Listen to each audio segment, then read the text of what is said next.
What's up, Peep Squad? Peep Squad is in the building, baby. Please like, comment, subscribe, share the video. It'll be greatly appreciated from the bottom of my heart. My peeps, my peoples, Peep Squad is in the building. What's going on, Miss T? How you doing? What's popping with you? It's good to see you. New Orleans is in the house, baby. What's going on, Ace? Ace asks, what's up with these men who get women pregnant, then magically decide that the relationship all of a sudden is too much for them? Safari is the same. Shaking my head. That's why you got to be careful who you spread your legs to and who you let get all up in it, baby. Like, we have to make sure we are in charge of our body and make sure that, is this the man I want to be with? Do I know research about him? Do I know him at all? I know it feels good, but at the end of the day, you are going to be stuck with that baby. You know, the old saying goes, mama's baby, daddy's maybe, because maybe he ain't the daddy and daddy can run. He can hit the streets. He can go anywhere. And guess what? You stuck with the baby. So therefore, and then on top of that, when you have research that you can do on Phor that is online, all you gotta do is watch VH1 or watch, any any show of Black Ink Crew, and you know damn well what Phor is at and where his mind's at and how he has complications and he's difficult and he will run. Phor doesn't like all that drama. Phor don't like all that shit. And then on top of that, the only relationship we really seen Phor and was with a woman named Nikki that had money. And now, he's in a relationship with this young lady. What's her name? Nina. And he might have to be the breadwinner.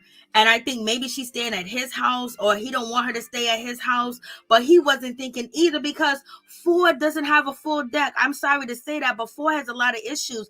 Phor has a lot of things going on and he don't like pressure. He don't like ultimatums. He doesn't like all that serious shit. But he should have thought about that before he went up in there and didn't put on a hat. You know what I mean? But he did. And so therefore he has to deal with the ramifications of the situation and listen to what his brother and Ryan is telling him, but it is what it is with that situation. I was just like, Lord have mercy. Phor, what's going on? Phor's ready to run. I don't even know if Phor is still with Nina. I didn't see him post the baby, his son on Instagram and things of that nature. But as we know, Phor don't like complications. Phor don't like a difficult relationship. Phor don't like to be put on the spot. Phor don't like people to control him. Phor don't like people to tell him what to do. Phor don't like the pressure. He would run. Remember, at one point in time, he was working with London on the track. And he couldn't handle that pressure. And then, shit went left. And then we had Phor basically letting us know that he was thinking about departing from this earth due to his own hands. So therefore, like, if you're going to get pregnant by Phor, like, please do research. The research is out there. Sometimes we meet dudes or females and there's no research, but the shit is all on TV. It is on VH1. What's up, Miss T? What'd you say, Miss T? Let me get down to the situation. What's up, girl? What's up? Please like, comment, subscribe, share the video. I bet it's not a forever relationship. A forever relationship. I know. For real. I know it's late. My peeps, my peoples. I should have came live earlier, but there was so much going on. I was, work was off the chain. And let me just tell you, it was a whole lot going on. And then with, the children working different schedules and they're working, it's just like, Lord have mercy. I'm all discombobulated all the time. I can't get my schedule right. I can't get shit right. But in any event, let's get down to Black Ink Crew. It is going down. So Ryan is still having this conversation. We leave off from last week with Ryan and Anthony. And Anthony has been down in my comment section on the last video. And Anthony's not too thrilled with me. He's not too happy with me at all. Basically, he thinks I'm making fun of his relationship and, and I'm laughing at him. Why would I laugh at you? Why would I make fun of you? Like, it don't make no sense, dude. But in any event, it is what it is. When it comes to Anthony, you just did a whole lot. You know what? It would have been so much better, Anthony, if you would have did one video, one interview, and then you would have waited to be on the season, and then you would have had people speculating, blah, blah, blah, and you would add more to the season. But maybe you are going to still be on the season, add more to the conversation, because it seems like you and Anthony and Ryan are going to have further conversations and further talk. So that's going to be a good situation. But in any event, when it comes down to the situation, when it comes to Anthony, you better get a DNA test. A lot of guys, especially guys like Anthony, don't want to get a DNA test. Oh, no, she was down with me. You know what I mean? I was with her every step of the way. I know exactly when I got her pregnant, blah, blah, blah. You don't know shit. You don't know nothing. You don't know nothing about women, because if you did, you wouldn't be in a predicament that you were in. But in any event, when it comes down to the situation, like sometimes, Anthony's son looks just like him, that he has with Nina.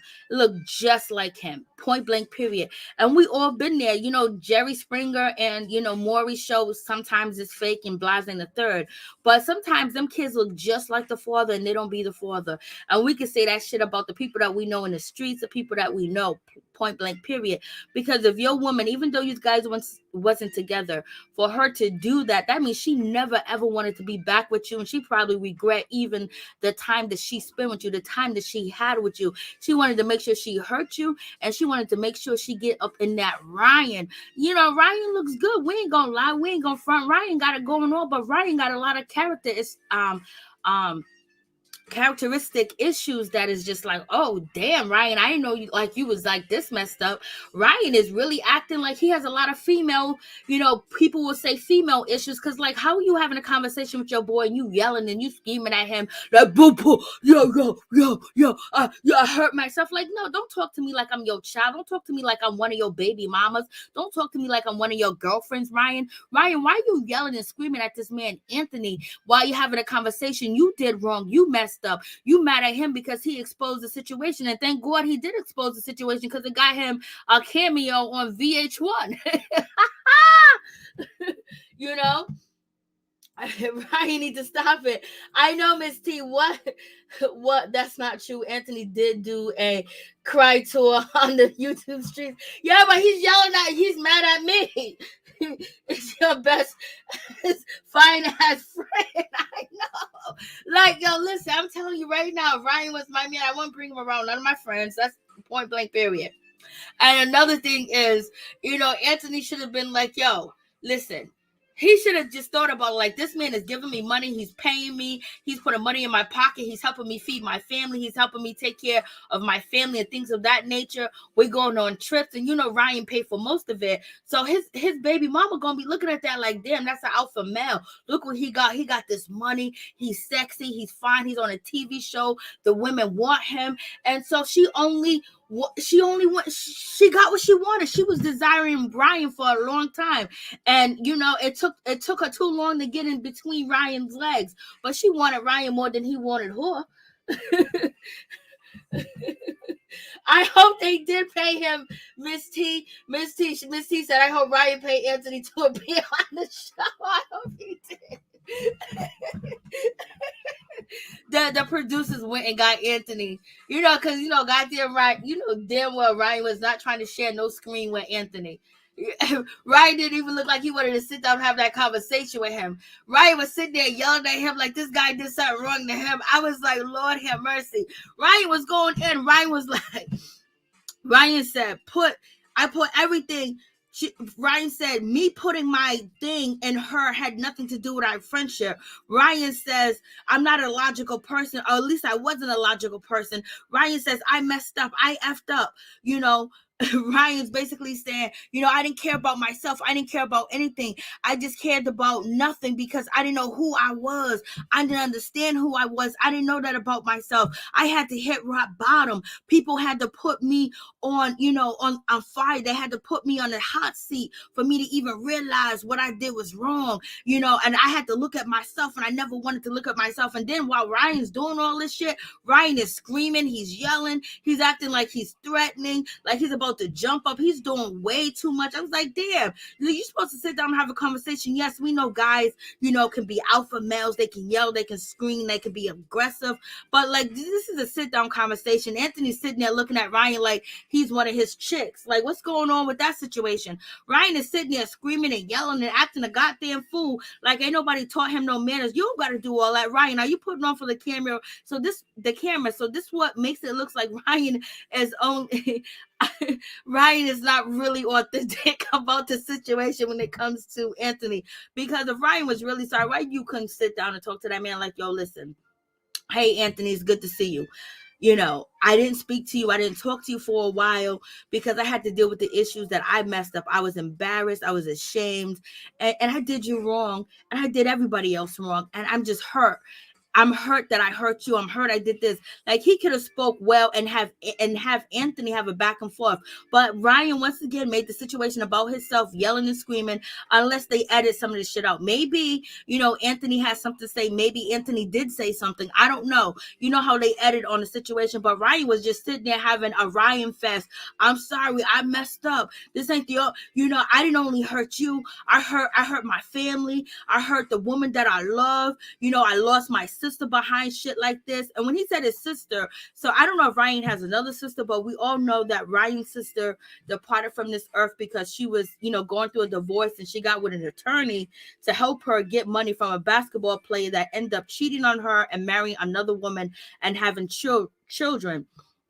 And then the attorney turned around and took his sister's, his sister departed from this earth because of, the attorney wanted money. The attorney was obsessed with his sister. So I'm believing that Ryan is saying that he lost his sister in this conversation, with Anthony, is because it was behind cheating, is about behind lying, manipulating, and hurting other people. And so, Ryan has said in the past, plenty of times that, he's like, people are so hard on him. People are so mean towards him. And they say negative things towards him because he cheated on Rachel at one point in time. This is before Anthony's situation. And people judge him on his character because, he's trying to find himself, and he likes women. And so Ryan basically says, I'm a young man, and there's young women out here, and there's women out here that I am with, and people base their decision off not liking me because, I sleep around. He was like, I'm learning to be better. So yes, and we totally get that, Ryan, because Ryan does really have a lot of good qualities. He put money in his friend's pocket. He came up with an idea. He brought his boys onto the TV show and basically was trying to get them paid. And then after that, he catapulted the situation with being on VH1 and making money off of it and helping other people and building a big brand. And then also helping his baby mother, Rachel, out promote her shop, make sure her shop is on the show and things of that nature. And he does deal with domestic violence situation. He does have charities where he works with women that have been physically abused, by their partner, and he does give back to the community and his children. Yes, Ryan do have a lot of good qualities, but at the same time, Ryan is selfish. We all have good qualities and we all have bad qualities. But in any event, when it comes down to the situation, Ryan said all this.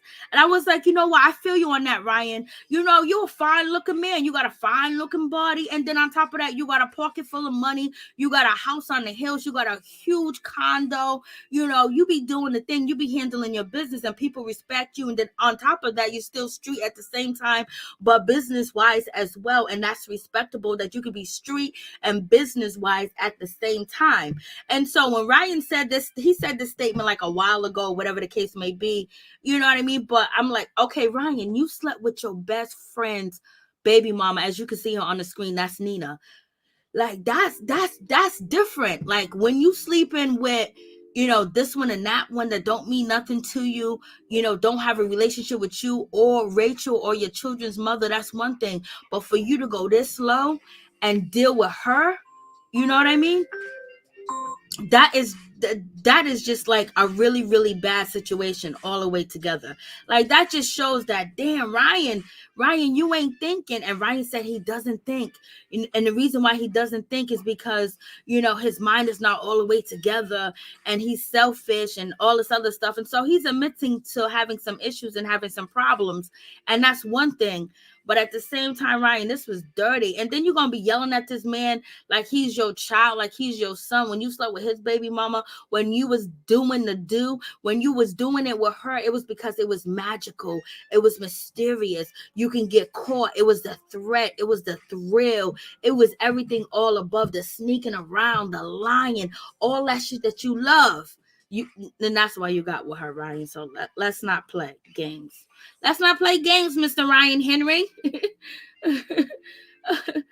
But in any event, for her to sleep with you knowing that you two are best friends and boys, and he was going through cancer and everything, even though she Nina came out here and said that Anthony ain't ish, Anthony ain't shit. That's what she said. She said he ain't ish, he ain't nothing, and he did this to her, he did that to her. She showed all types of police reports and all types of different things on that situation, because he came out to expose Ryan Henry. And then people started to find out who his baby mama was, and they started to expose her and badmouth her. And then Anthony tried to defend her and try to protect her. Like, I'm not talking to anybody that talks bad about my baby mama. She might not even be your baby mama. Lord have mercy. And Anthony looks like he played a fool in this situation, because he's an older man, and he was like, oh, I got the head. Oh my God, I got Nina. Oh goodness, I got me a woman that ain't black. She ain't gonna never cheat on me. And look, she done ran up with Ryan and got and the worst apology ever. Yes, it was. Ryan is only worried about Rachel. That's all he cared about. What's up, Cinderella got body? I mean, I don't know why I say Cinderella got her a prince. Cinderella got her prince. I always say Cinderella got body. I don't know why. Ryan is doing it, but damn, I know. Wait for her. Ryan is a whole situation. Yes, he is. Ryan violin playing. Yes, it is. Anthony used to be the man. Yes, he used to be the man. And that's what I told him in the comments. Okay. That is something to think about. Ryan caught up with his looks. Women fall for a week to fall for to that hair. Okay, his hair and shit like that. Ain't got shit to do with Ryan here. It's Ryan's personality. It's Ryan flexing his shit, flexing his muscle. And when you walking with Ryan and you with Ryan and somebody says anything that considered disrespect, I don't care if you're at the restaurant, it's the waiter, or something happened with your children, Ryan's gonna pull up and handle the situation. He might blow the situation out of control, but he gonna have your back and he gonna die with you. That's the type of man Ryan is when he's with a woman that he likes and he loves. You don't think Ryan ain't gonna take a bullet for Rachel? Ryan's gonna take a bullet for Rachel. Ryan's gonna go, and Ryan's that type of guy. He's gonna protect you, and at the same time, if he make money, he's gonna make sure you make money. If he can put you on to make money, you gonna make money. And this is the characteristic of Ryan that is good and which is attractive. Ryan running a business, Ryan being a boss, Ryan being in charge, Ryan open up different businesses, Ryan falling out with people and coming back together and doing his thing and handling his business. And that's one thing you could say about Ryan. Ryan ain't gonna be broke. Ryan ain't gonna be asking for no money. Ryan ain't gonna be begging. Ryan ain't gonna have his hand out. Ryan is gonna go out there and take what the fuck he want. And that's what makes Ryan attractive. And that's why a lot of people gather on around him, as you see in his circle with Phor and Don. But now the tables have turned where Ryan is really respecting the values of, what's his name, Don. He's really looking up to Don now. Everybody used to look up to Ryan. But now the tables have turned. Ryan is looking up to Don because Don really got it right. He changed the shit. He changed what he was doing. He changed a lot. But somebody made a very important comment. On one of the videos, the last video of Black Ink Crew, Chicago, and they said that it was Ashley leaving Don. made him realize, or whatever the case may be with that. So that's why Don changed. Don got his shit together. He got his baby mother. He married her. He's still with her. He ain't with nobody else. Ryan can't say that. Ryan can't do that. He wants to be with Rachel. He wants to have that solid foundation that Don has, and he don't have it. And Don was able to catapult and change himself to actually have that stable relationship. And Ryan wasn't able to because, he was out here tricking. That's okay, Mary Jane. I got body. All right, girl. All right, Cinderella got her prince. It's the whole package. Ryan makes you feel a queen too. He stops. Yes. Yes. Ryan got swag. Yes. Don has a temper from heck. I know he does. Don is huge. I know. My God, I am glad that he did. Yes. So when we get back to the conversation, when it comes to Ryan and Anthony, the situation, Ryan said, I messed up, I effed up, I didn't do this. It's not because I didn't care about you. It's not because I love you. I hurt the people that I love. I hurt this one. I hurt that one, and then Ryan said, I messed up. I was wrong. I'm sorry. It hurts me just because I know I haven't showed you that I was hurt, and I know I haven't spoke to you and this and that, all this other shit that Ryan's saying. Like, right, the conversation that he's having with Anthony, that's a conversation to me that Ryan has with his women that he's with. Like, she didn't mean nothing to me. She was nothing, but I love you. I put everything on her. I love you with all my heart. I'll never do it again. I got you. What you need? You want to go to the store? Let me rub your feet. Let me take you on vacation. You want to jump in the jet? You want to jump on a boat? Like, I'm sorry. I'll do everything. You can have the PIN number to my bank card. Ryan is talking to Anthony like he's his bitch. I'm like, Lord. Don fixed himself and did the work. Yes, he did. Excuses, Miss T. I know, for real. So, this video is mad late. My bad, everybody. But in any event, so Ryan is saying all this stuff. Ryan said, the truth is I had to hit rock bottom. And, Ryan has said this to one of his girlfriends. I had to hit rock bottom. I'm like, Ryan, why are you so angry? You the one that did wrong. Like, Ryan is angry with Anthony because Anthony went out here and did a press tour on YouTube, did a press tour on Instagram. And Ryan, and Anthony comment under anything and everything when it came to somebody talking about him and Ryan. He wanted revenge. And the only way he can get revenge was, using the keyboard keys and his phone keys to get revenge on Ryan. And he got the best revenge that way. And then also the biggest revenge of all is Anthony telling Rachel what Ryan did. I don't know how Ryan thought that he wasn't going to say nothing. Like, he wasn't going to go call Rachel up. So as soon as it happened, Anthony went over there and told Rachel. What was Rachel gonna do? Only thing Rachel could do was console you. So the reason why Anthony told Rachel, because Rachel was gonna, whatever they had going on, because they was trying to work it out during quarantine and things of that nature. And so the reason why now I'm saying that Rachel didn't want Ryan around when it was quarantining and when it started to begin of the last season is because she knew that Ryan had slept with this chick, Nina. And I don't know if this video you see on screen, but you're going to see Nina and Rachel. They actually go on vacation together. They actually chill together. They actually have fun together.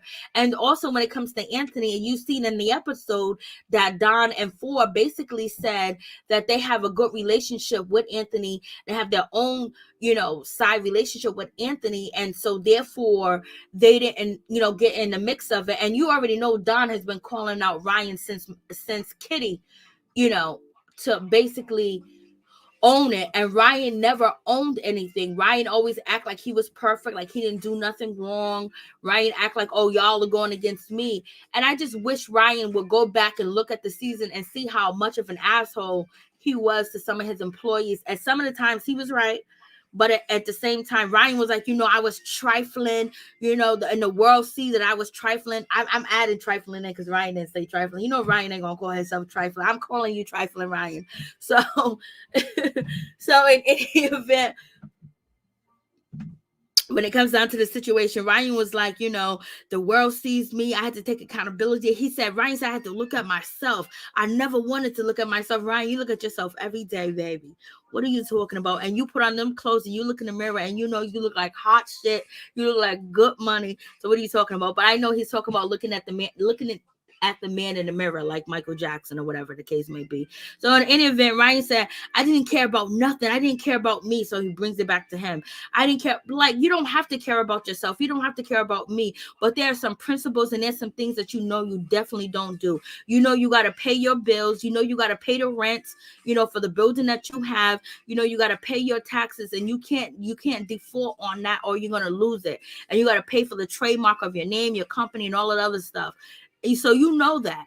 Right from wrong, and you knew it was absolutely wrong what you did to Anthony. And there's no excuse for it. Just say like, yo, I wanted to get her. I felt like I deserved her. I felt, just tell the truth. And so once, if Ryan never gets down to the truth, just don't use the excuse, I didn't love myself. And he probably didn't, because I did see a video of Ryan. Right, I think Ryan's attractive. A lot of people think Ryan's attractive, but Ryan recently did a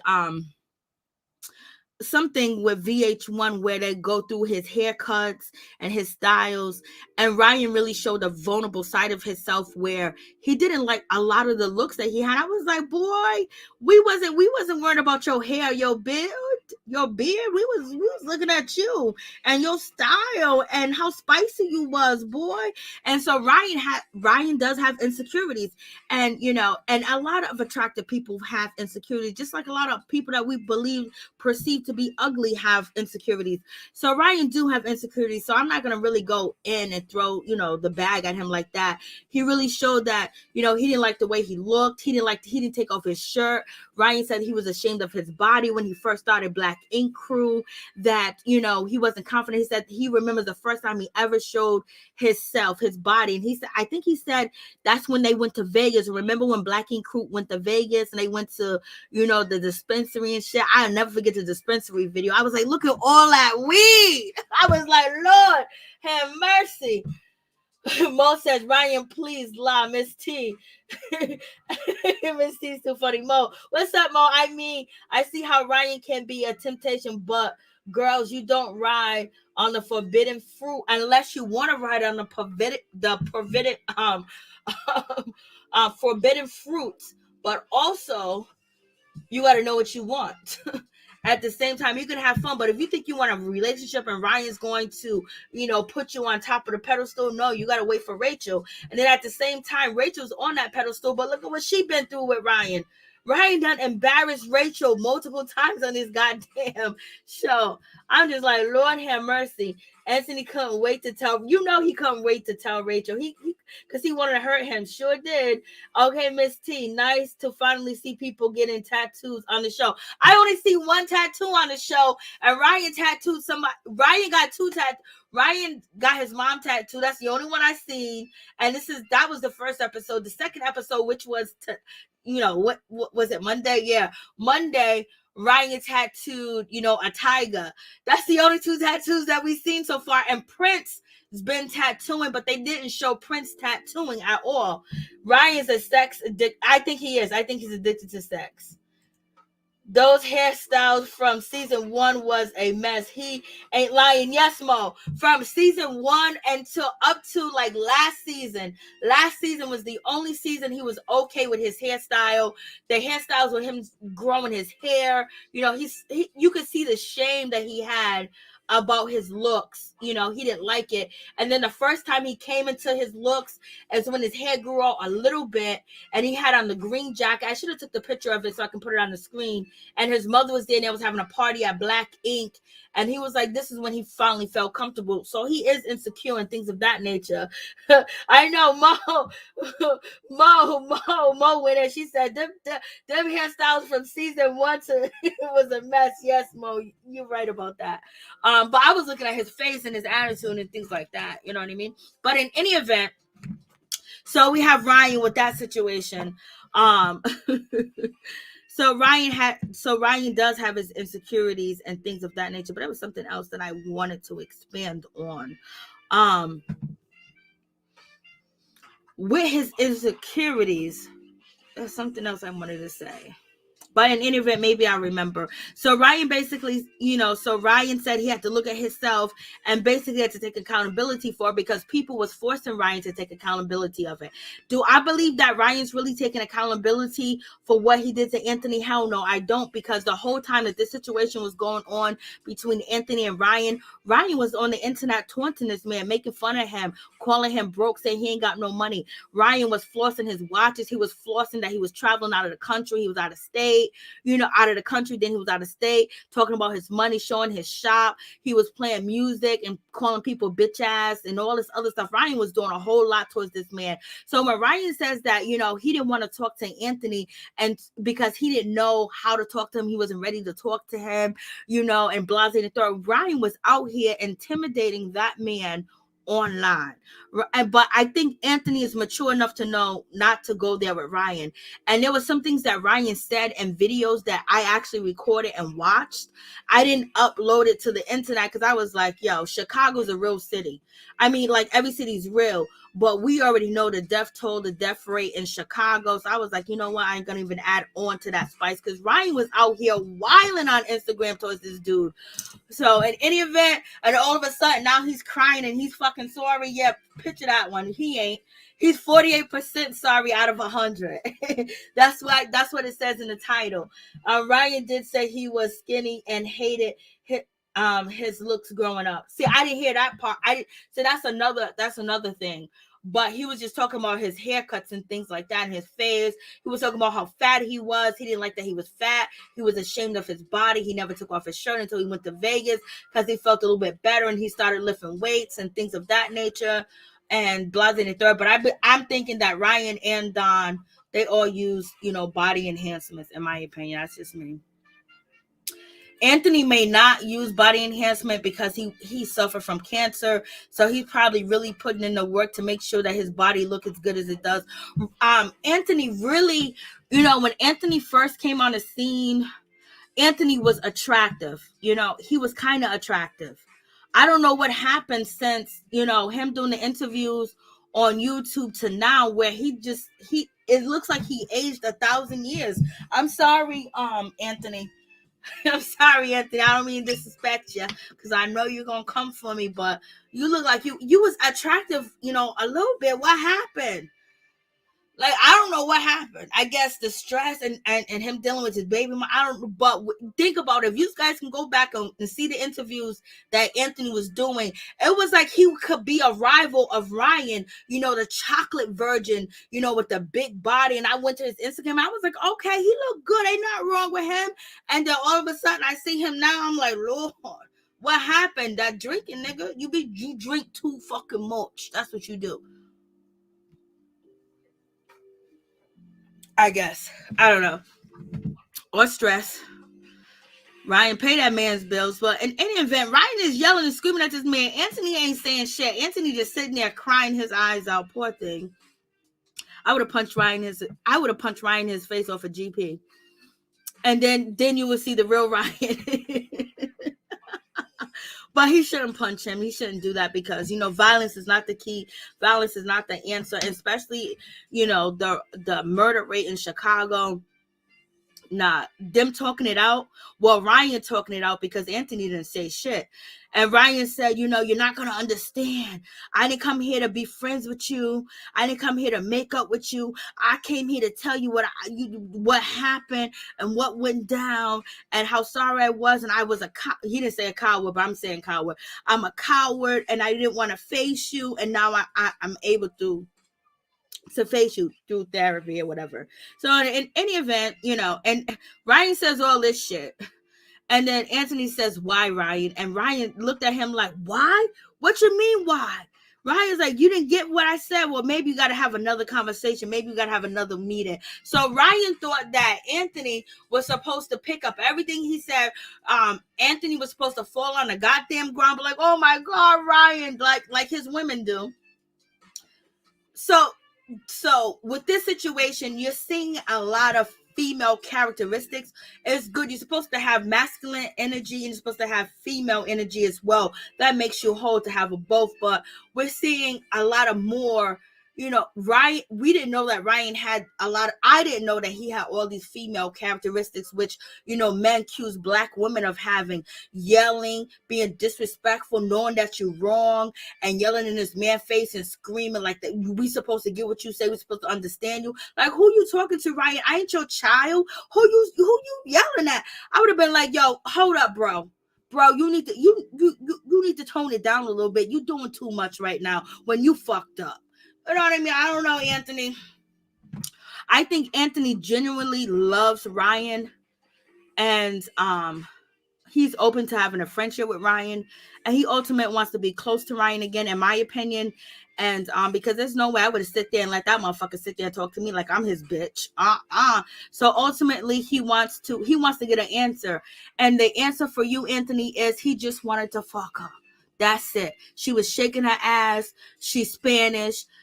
She's his type, and she wanted to get it in. And then it was a thrill she was forbidden for him to be with. And so Ryan took it.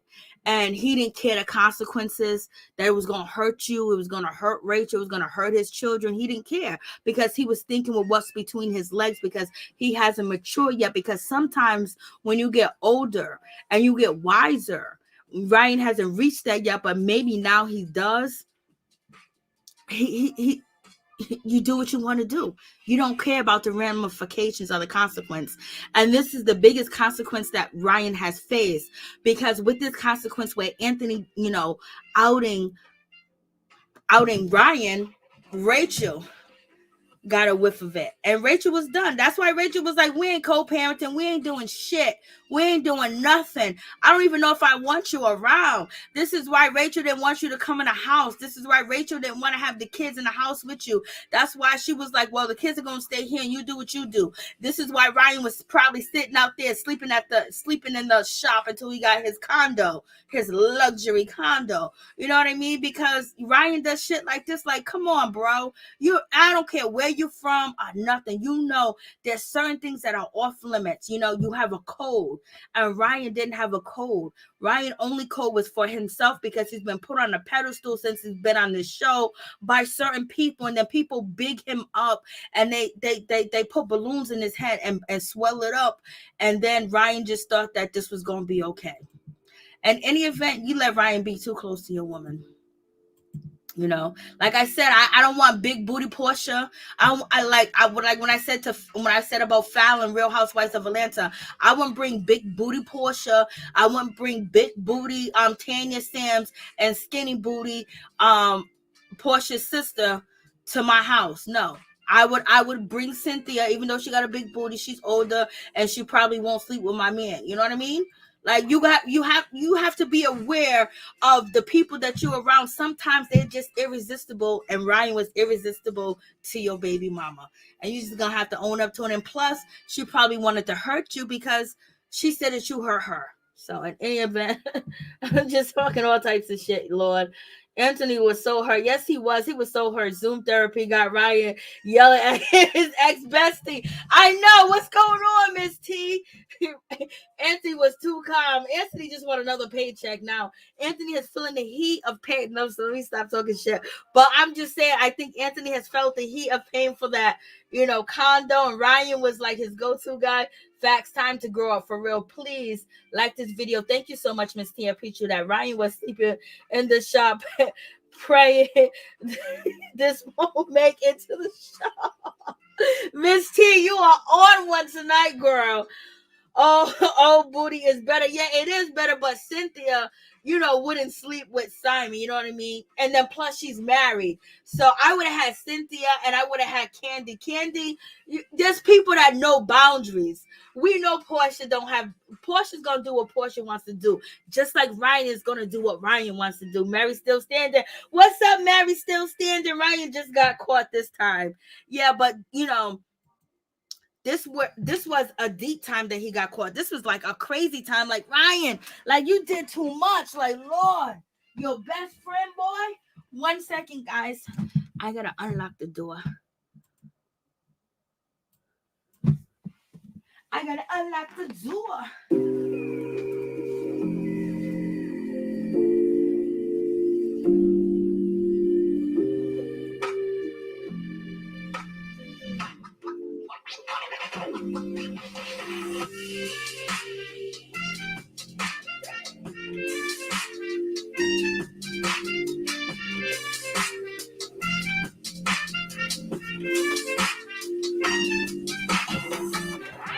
Okay. I had to unlock the door. Told you these work schedules are getting to me. So in any event,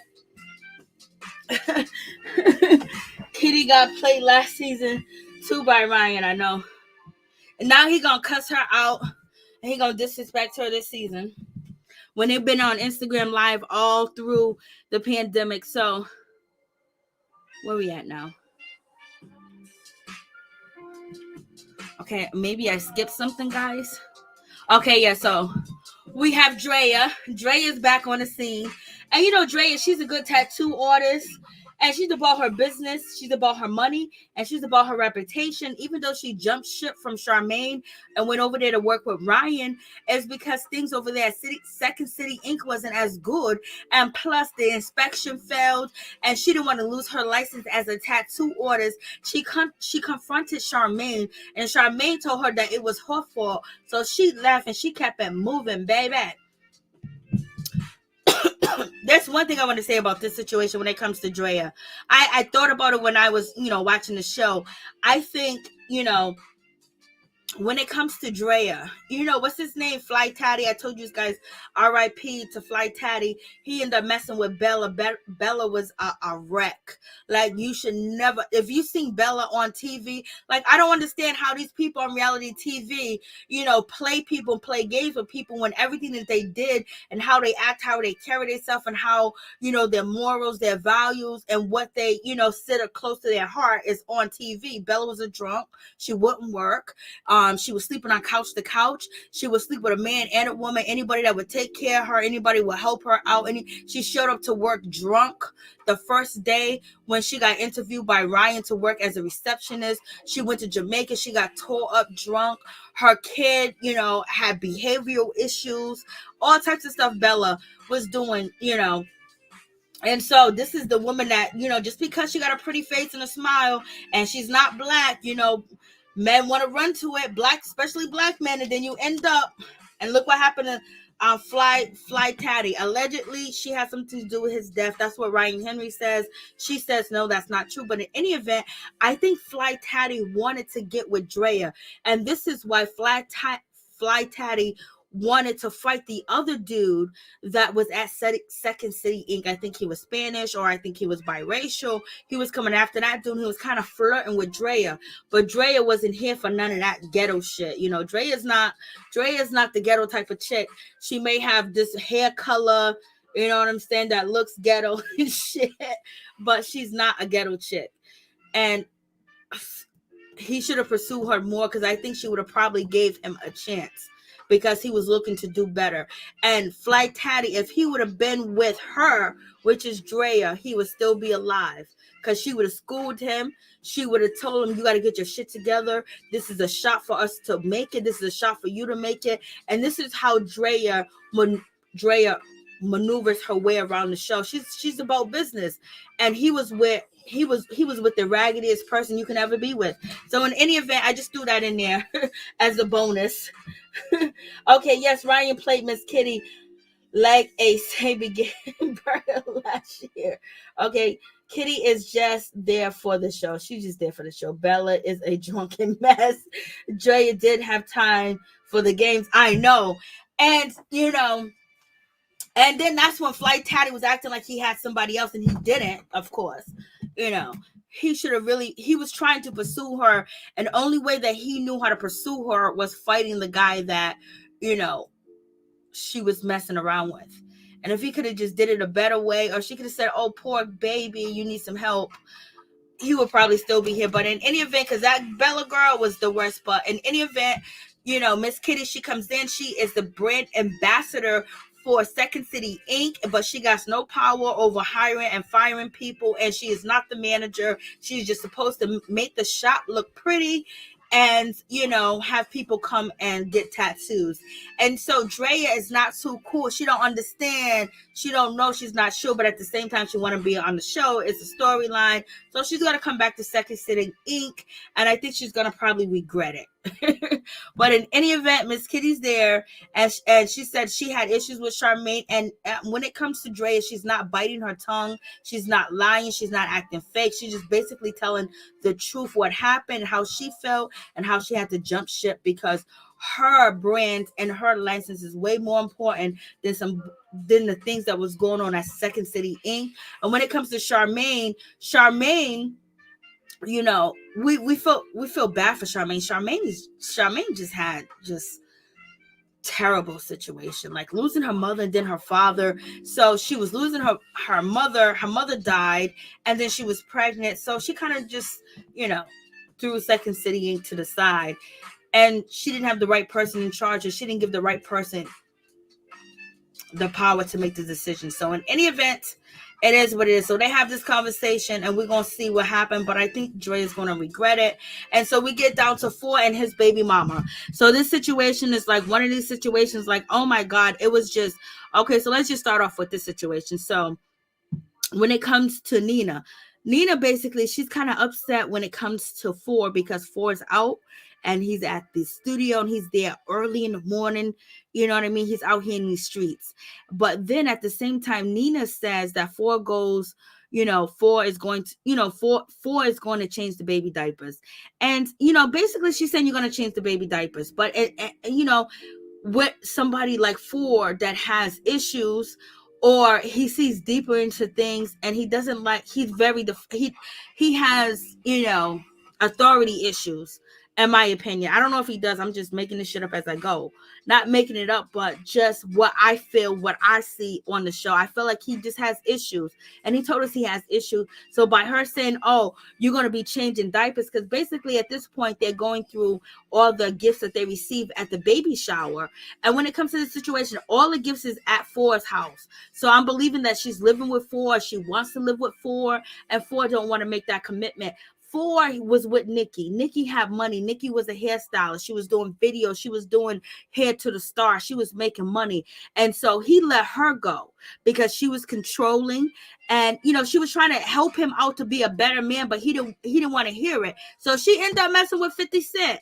And then she's ended up doing her thing and handling her business and having 1,000 surgeries.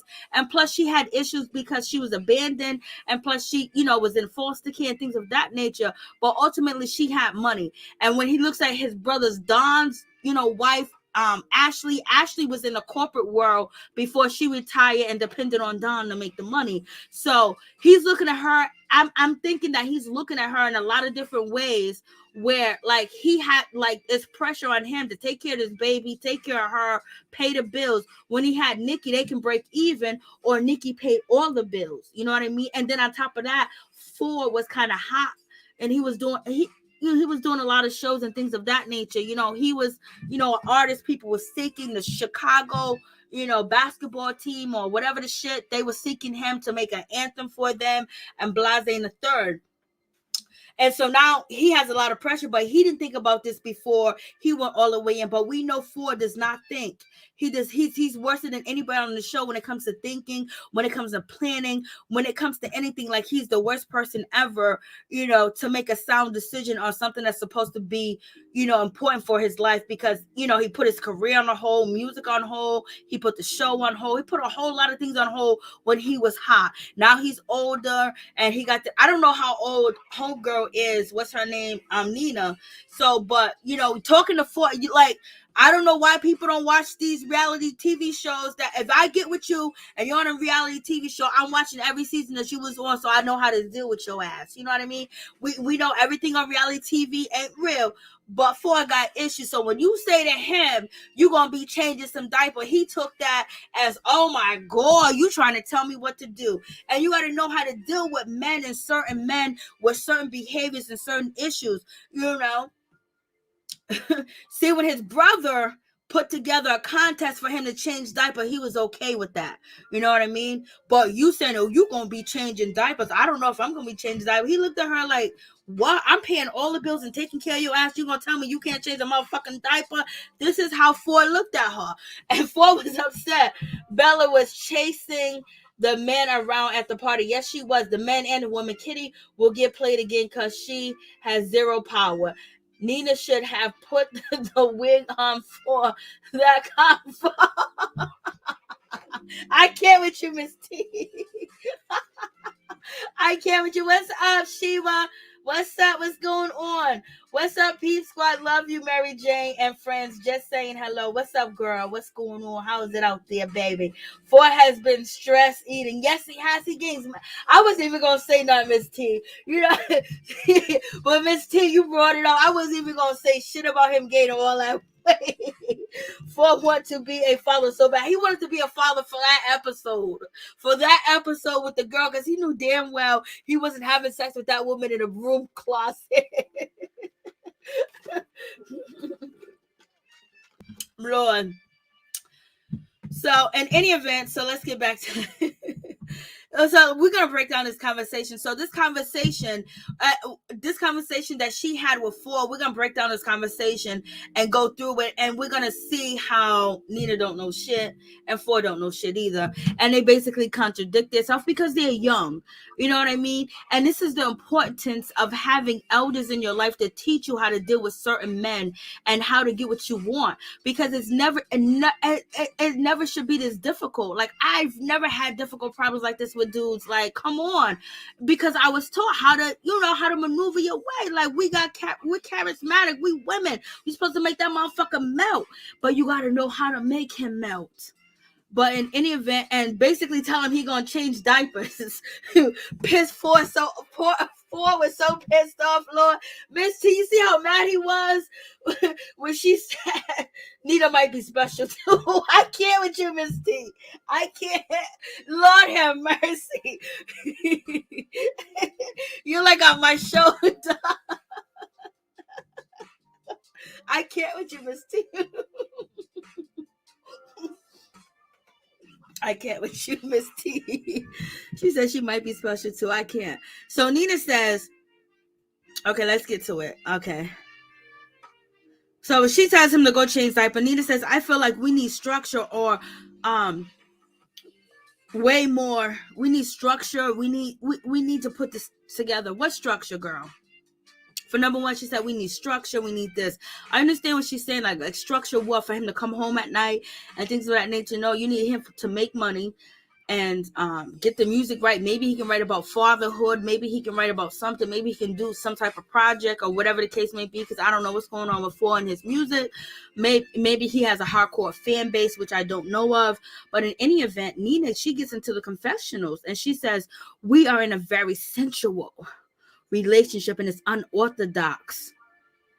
I was like, girl, what did you just say in the confessional? So this is what she definitely said in the confessional. So if you're saying that is unorthodox, we're living something new, it's something different, if that's the case, then why you need structure? So if you're having something that's unorthodox, if you have something so sensual and it's something so different and it's also a situationship, how you having a situationship when you pregnant? There's no way we're having a situationship. There's no way that Phor is going to be talking about that I'm putting a relationship on hold right now, because you pregnant, I don't want to be beefing. No, nigga, we are together. You are my man and I am pregnant. I'm having your child. We're going to work this shit out. I'm going to do everything as possible to make sure you understand. I mean, nice, sweet, and nasty and beautiful for you to understand that I'm having your baby and this is your first child. Especially, like, I don't understand when you or the first baby mama, you're supposed to have all the privileges in the world. And he's supposed to melt, but shit done changed now because of, social media and everything else. So sometimes it takes the man to grow up for him to treat his baby mamas well. But in any event, when you're the first, it's supposed to be something special about that, because this is the first time he's going through, the first time that he ever experienced this, and you too as well. So you need that love and that support, but at the same time from other people that are older. But it doesn't supposed to be this difficult. You don't supposed to be fighting like that. He's supposed to be in joy. He's supposed to be happy. But the problem is, Nina and Phor don't know each other. And then she's talking this dumb shit, talking about we're in an unorthodox relationship. It's sensual. No, it's not. But you're trying to act structure. You're telling the man to come home. He can't stay at the studio all night. You waiting for him. So when you say shit like that, that means you want a regular relationship. You only agreed to have an unorthodox relationship with him because you want wanted to please him, and you wanted to get with him, and you possibly wanted to have his baby in any event, because baby girl, I would have made sure I used protection with Phor, because Phor is just like having sex with somebody walking down the street. They ain't got a fucking pot to piss in.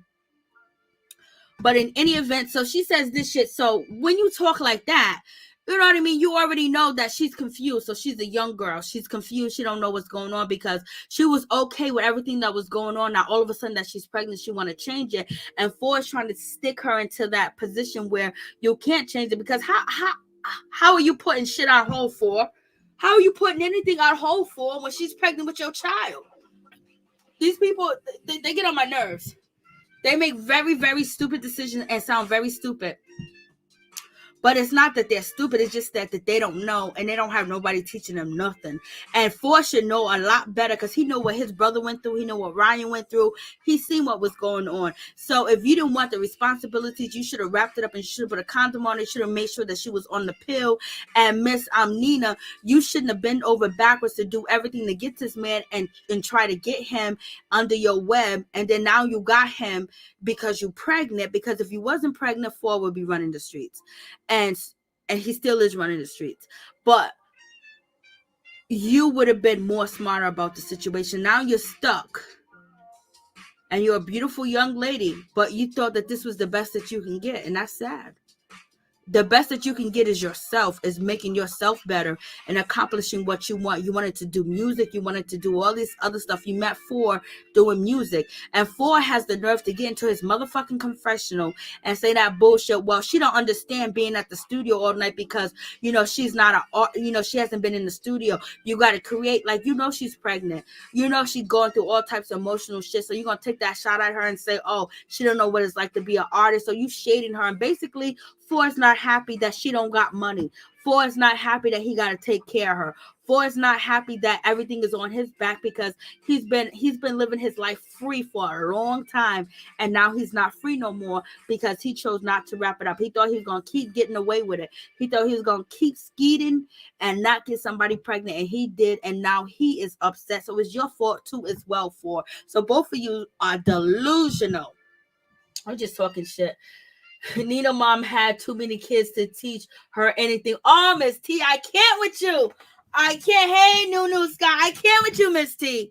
I can't with you. You were so wrong, but so right at the same fucking time. Lord have mercy. So, in any event, we have this situation. So that's one part where, they're sitting there lying to themselves and lying to themselves.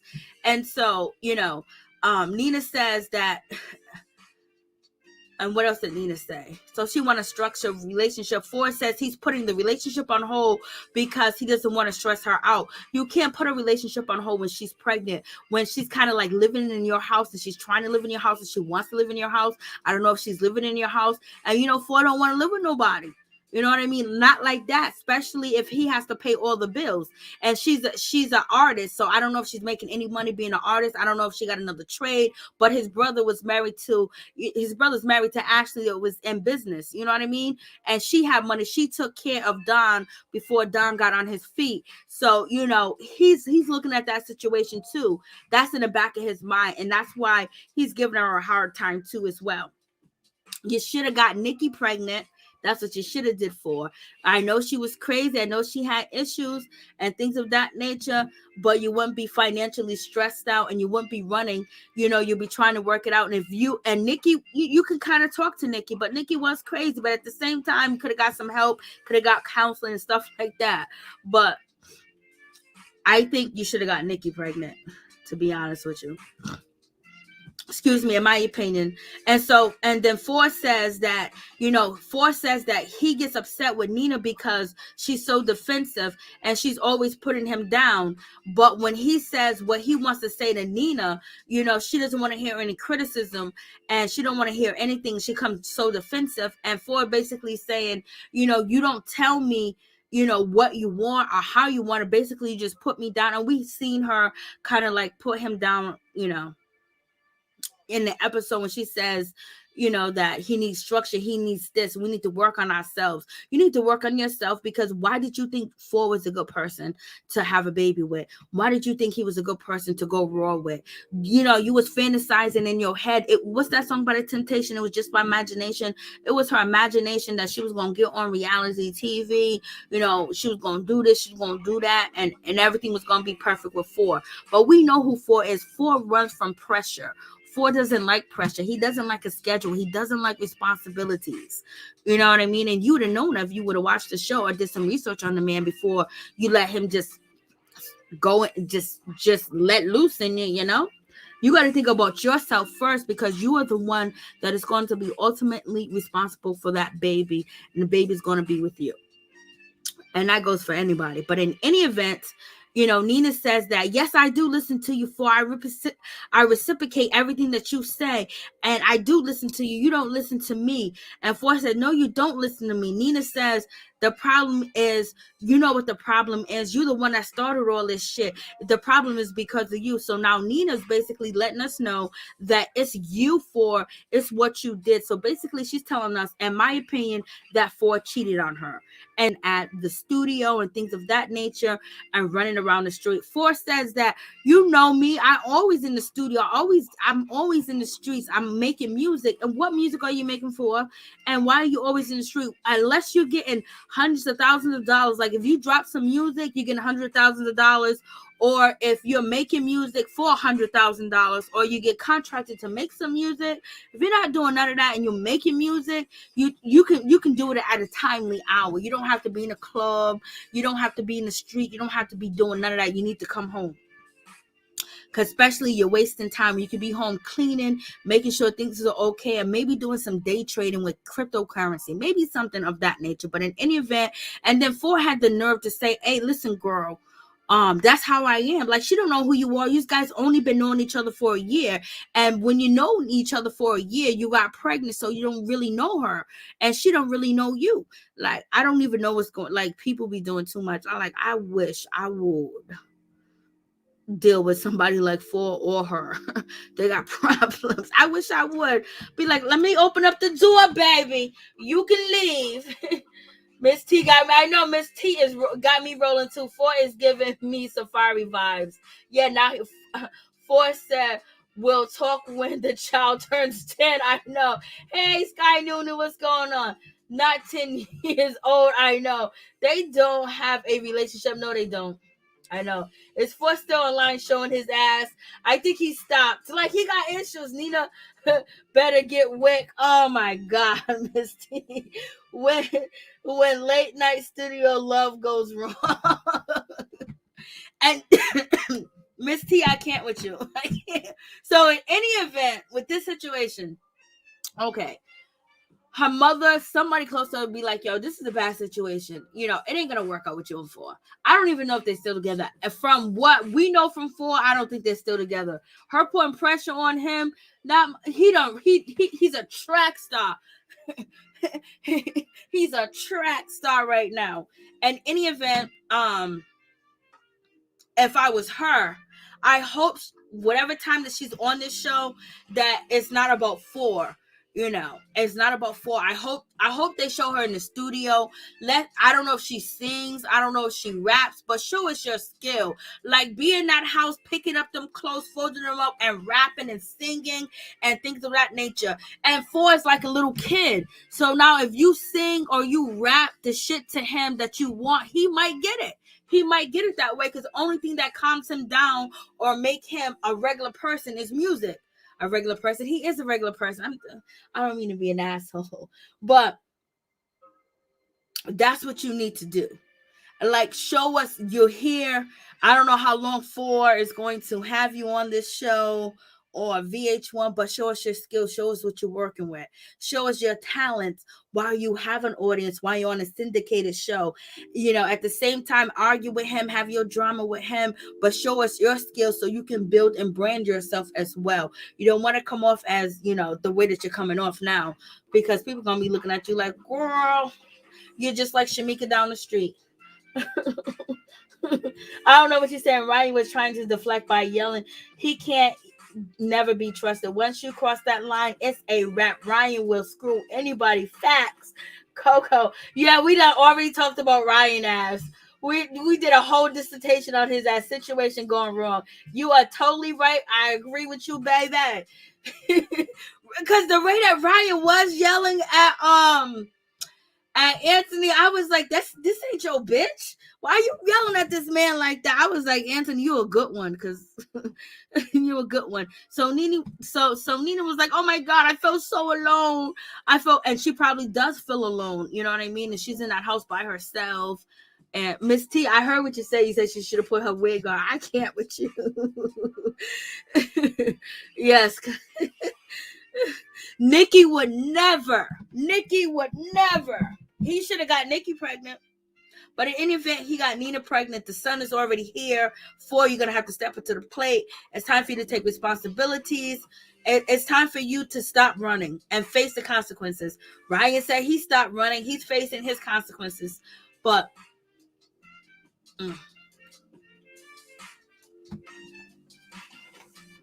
and maybe it's going to take Phor some time to get right, because look how long it took Don to get right. But Don is the model citizen on the show. Don is definitely the model citizen on the show. Ryan is looking up to Don. Ryan used to look down on Phor and Don, but he's really looking up to Don. He used to look at them like, like, to me on the show, he made it seem like they were bottom feeders and he was carrying them. And the way that Don transformed himself, and the way that due to Ashley too as well, she helped him transform. Ryan is envious at this point of what Don has. Not envious in a way that he wants to hurt Don. I don't know. Ryan got a whole lot going on. Ryan's in the same seat as Phor when it comes to emotional and brains and what you're thinking. But at the same time, Ryan know how to make money, and he never gonna be broke. But in any event, he thought he was supposed to be where Don's at. He thought he was Don, where Don is at today. But Ryan was hiding, and it was a facade. And then the covers got pulled off, and he was exposed by Anthony. And you could just see the way he looks at Don, the way he respects Don, the way he talks to Don, the way he jumps on Don Instagram Live. He didn't do all that shit before. It's a level of respect that he saw the growth. And, Ryan thought that he was the only one growing. He was the best one. He had the best image. And no, baby, you don't. And now he's respecting what Don has, because he can't even get that with Rachel, because he keeps screwing it up.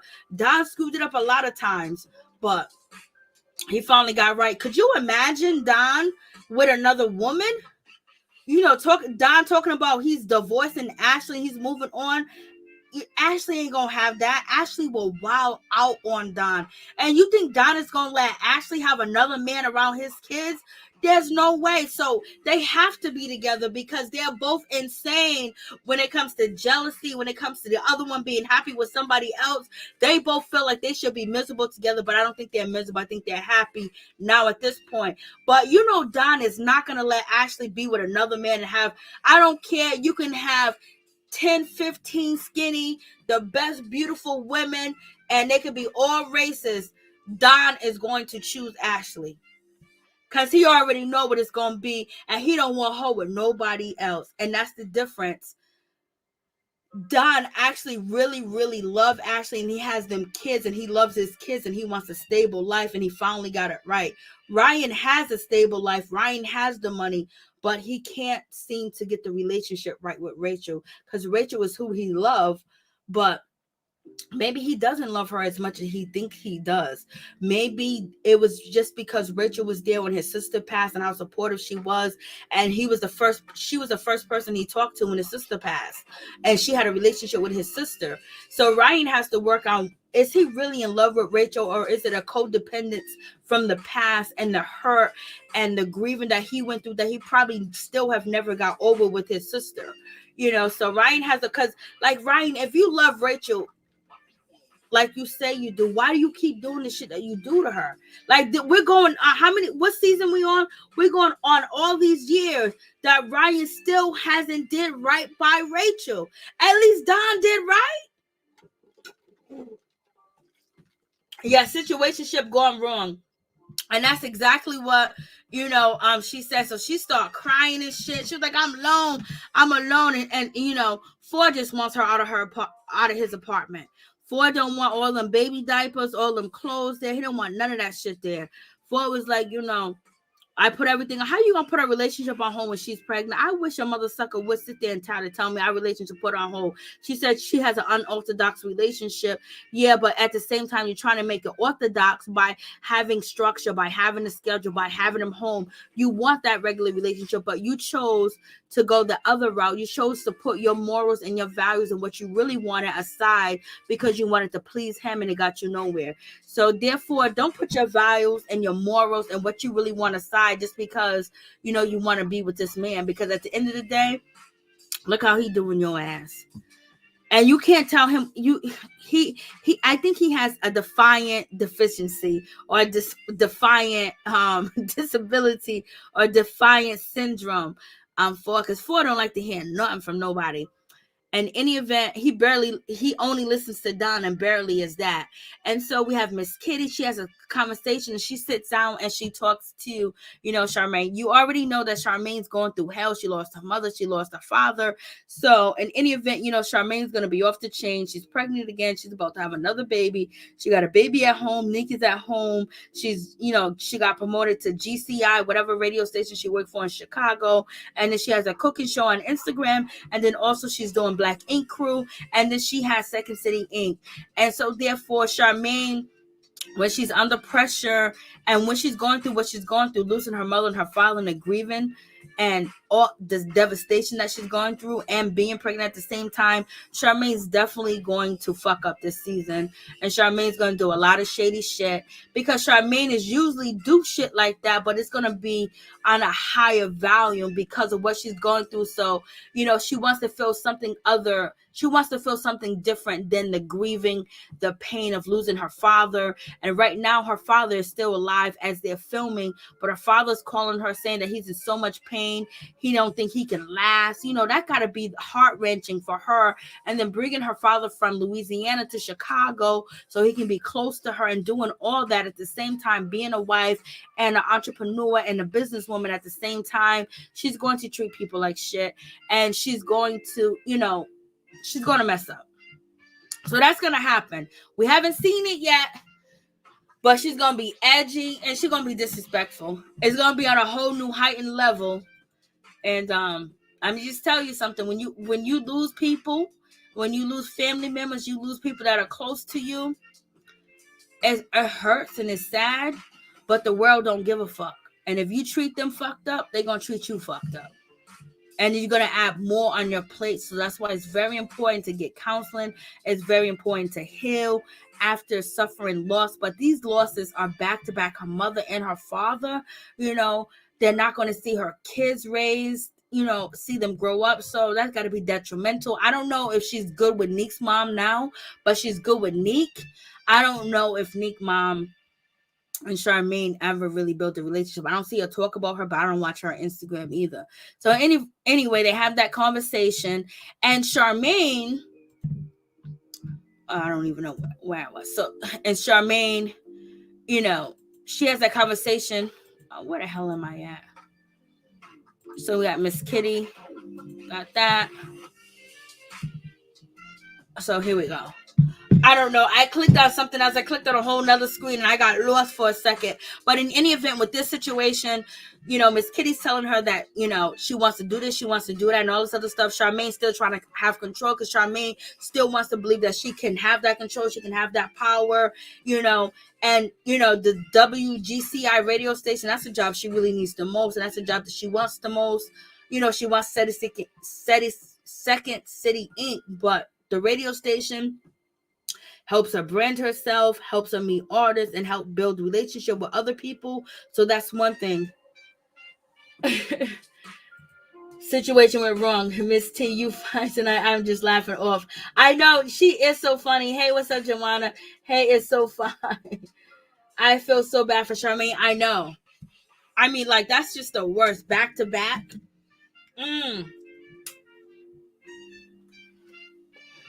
And hopefully Neek understands what she's going through, because if he's fighting her or if he's giving her a hard time, that's gonna make it even worse because she's going through hell. Like, she's supposed to have her mother and her father here helping her, babysitting and things of that nature. For that to happen to her, she's going to rub a lot of people the wrong way. She's not going to be conscious of how she talks to people, how she treats people. She's not going to be conscious of that when it comes to the situation of being on this show. And it's going to be more amplified. And that's just going to be the situation.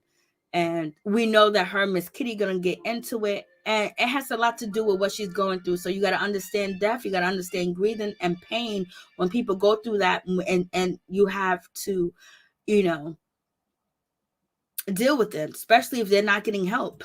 So in any event, when it comes down to the situation, Charmaine basically says that she doesn't want Kitty to hire anybody. She just wants Kitty to be the brand ambassador to make the shop look pretty. Bitch, I want you to bring money into the shop. If you find good orders, and then you can do promotion with the good orders coming in. But before she can do that, Charmaine's shop is empty. It looks dirty. It looks nasty. It looks tacky. And there's only one artist there, in Prince. And God bless you, Prince. I don't have him on screen, but Prince is a good dude. I always thought he was a good dude. I thought Fly Tatty was a good dude too as well. Prince is in there, tattooing and shaving bitches' legs. Coming in there with hairy legs and shit to get a tattoo. Like, this is ridiculous. But in any event, he's doing what he got to do to make his money and keep Charmaine's shop open. I don't even know how he's the only one in there. But as you see in the video of Charmaine, she does have other artists in there. But these other artists are not on the show. So in any event, Miss Kitty tells her, hey, listen, I talked to, homegirl Drea, and, Charmaine don't really feel Drea because Drea, confronted her. So Charmaine ends up talking to Drea, and she begs Drea. I mean, she pleads with Drea. She tells Drea, I'm sorry for everything I did. She gets on a bended knee. She bends on her knees, and she says sorry to Drea, and Drea is going to come back to the shop. So in any event, Drea is going to regret it, as we've seen in the previews of the show. But when it gets down to the situation, I would say I love this part of the show. This part of the show was the best part for me. I mean, it was the best part to see Don give that toast and talk about, if you're really my brother, you will have my back. If you're really my brother, when I'm not doing right and I'm messing up with my family and I'm on the bad road and you don't say nothing and you don't confront me and you don't tell me what I'm doing is wrong, you are not my brother. If I can't talk to you, come to you, cry to you, express you how I feel and build with you, then you ain't my brother. And he was saying, Phor, this is all the brothers that you have to go and support you in fatherhood. We need to come together as men so we can protect our children, we can protect our wives, we can protect our girlfriends, we can protect our children as one, as a community, as a guys, as black men supporting, each other to do better, to have a relationship. And I was like, Don, oh my God, I wanted to break down in tears because Don said everything. And this is when Ryan was looking at Don, was like, damn, this is where I wanted to be. This is the image that Ryan tried to portray for many years on the show, of trying to be there for everybody. And he was there for a lot of people and helped them out, bailed them out of jail, supported them, gave them money and things of that nature. But the true thing is calling a person out. And I think Don is finally at the point where, Ryan is understanding where Don's coming from, because many years ago, Don told Ryan, you don't take accountability. You don't own up for what you do. All of us own up. Don was like, I slept with Charmaine. I got a girl pregnant. I had a girl get an abortion. I did all this other stuff, but I own it. Ryan, you don't own up to it. And this is when the shop had turned against Ryan and was there for Kit, that was there at the shop. Ryan still tried to ignore it. He hated them all. He didn't want to be friends with nobody. Van tried to tell him he didn't want nothing to do with them. He said they're trying to sabotage his relationship. And this is the same way he is treated. That's the same way he did to Anthony. And he did Anthony dirty. You know what I mean? Because Anthony went to Rachel and told Rachel. And like I told you, when you say anything about Rachel, about Ryan, he will, and if it's not positive, he'll flip out. So at this point, there's a lot of reasons why I do respect Black Ink Crew Chicago, because even with their faults, they have so much good too as well. I wish men would watch some of these guys. But in any event, Don said a word. I mean, Don was preaching and Ryan was looking up to him like, whoa. And even Phor was feeling some of that. You know how Phor is. Phor is loco. So, and then let's not talk about Don looking good in that black shirt and them gray pants. Look how his body is fitting in them pants. That booty sticking out. It's sticking out in the front, baby. You see them hips, them thighs, them knees. Oh my God, he got a belt on too as well. That motherfucker look good. I was like, Don, this is why Ashley ain't letting you go. And I'm so proud of Don, because Don finally using this platform for what it's for? Yes, he's finally. Don cheated on his wife on his wedding night. Yes, he did in Mexico. Yes, he did cheat on her, and Ashley stayed with his ass. Lord have mercy. We don't know if he actually slept with the girls that were stripping over there in Mexico when they got married. But in any event, he didn't change. He's been a good guy now. And so this was a good situation. And he let Phor know that these guys are going to support you through your journey through childhood and through your journey through being a father and the child that you're going to be raising. We're going to give you advice. And Don has been giving him advice. And also, Ryan has been giving Don advice about being in the delivery room. Giving Phor advice about being in the delivery room and things that he should do and how he should pamper when it comes to, Nina. And they said that let her be, just give her the floor, just make everything okay, because she's pregnant. You don't want nothing to happen with the baby. And Don has been really trying to school Phor, but Phor has a problem with authority, has a problem with taking advice. We've seen it. But in any event, this was a good situation, and more men need to take responsibilities for their friends. And like, this is, instead of being like, oh, that's cool, you cheating on your wife, you cheating on your girlfriend, or you got all these kids out here in the street, hold them accountable for what they're doing and how they're not doing the things that they're supposed to do. Other men holding men, accountable, and that's what Don was trying to get across. And I know that was a shot at Ryan too. I don't care what nobody say. Don and them leggings. Lord have mercy. Don booty sticks high. I know, sits high. Yes, it does. Yes. He was wrong. He's okay. Fine. Phor was pissed when Nina showed up. Yes, he was. He was upset. Nina, she showed up, and basically she's having a conversation with Ashley. Ashley's a jump out girl. She's a pull up girl. She done pulled up on Phor. She done pulled up on Don so many times. He pulled up on her too as well, because Don get jealous too as well. Like I'm saying, when it comes to Don and Ashley, they gotta be with each other, because if any one of them is with somebody else, they're gonna destroy that relationship. And any event, she was like, okay, I know where this location is. I'm gonna bring the pregnant girl and see what's going on, see what's happening, see what's popping. And plus, Ashley needs to film, because we haven't seen Ashley. So she's having a conversation, with Nina, telling Nina. And Nina was like, basically, Phor, my mother got into it because Nina told her mother what Phor did, or what Phor did, or Blasing the third, and they was fighting. So she told her mother, and basically she told her mother, everything about Phor that made him look bad and made him look like the bad person. And you don't want to do that unless your mother can be objective, and then you have to promise her or swear, please don't go back and tell him. But in any event, she told her mother, and her mother went off. But I believe Nina wanted her mother to go off on Phor. She wanted him to be held accountable for whatever he did. To me, I believe Phor cheated on her, and this is why they are where they're at today.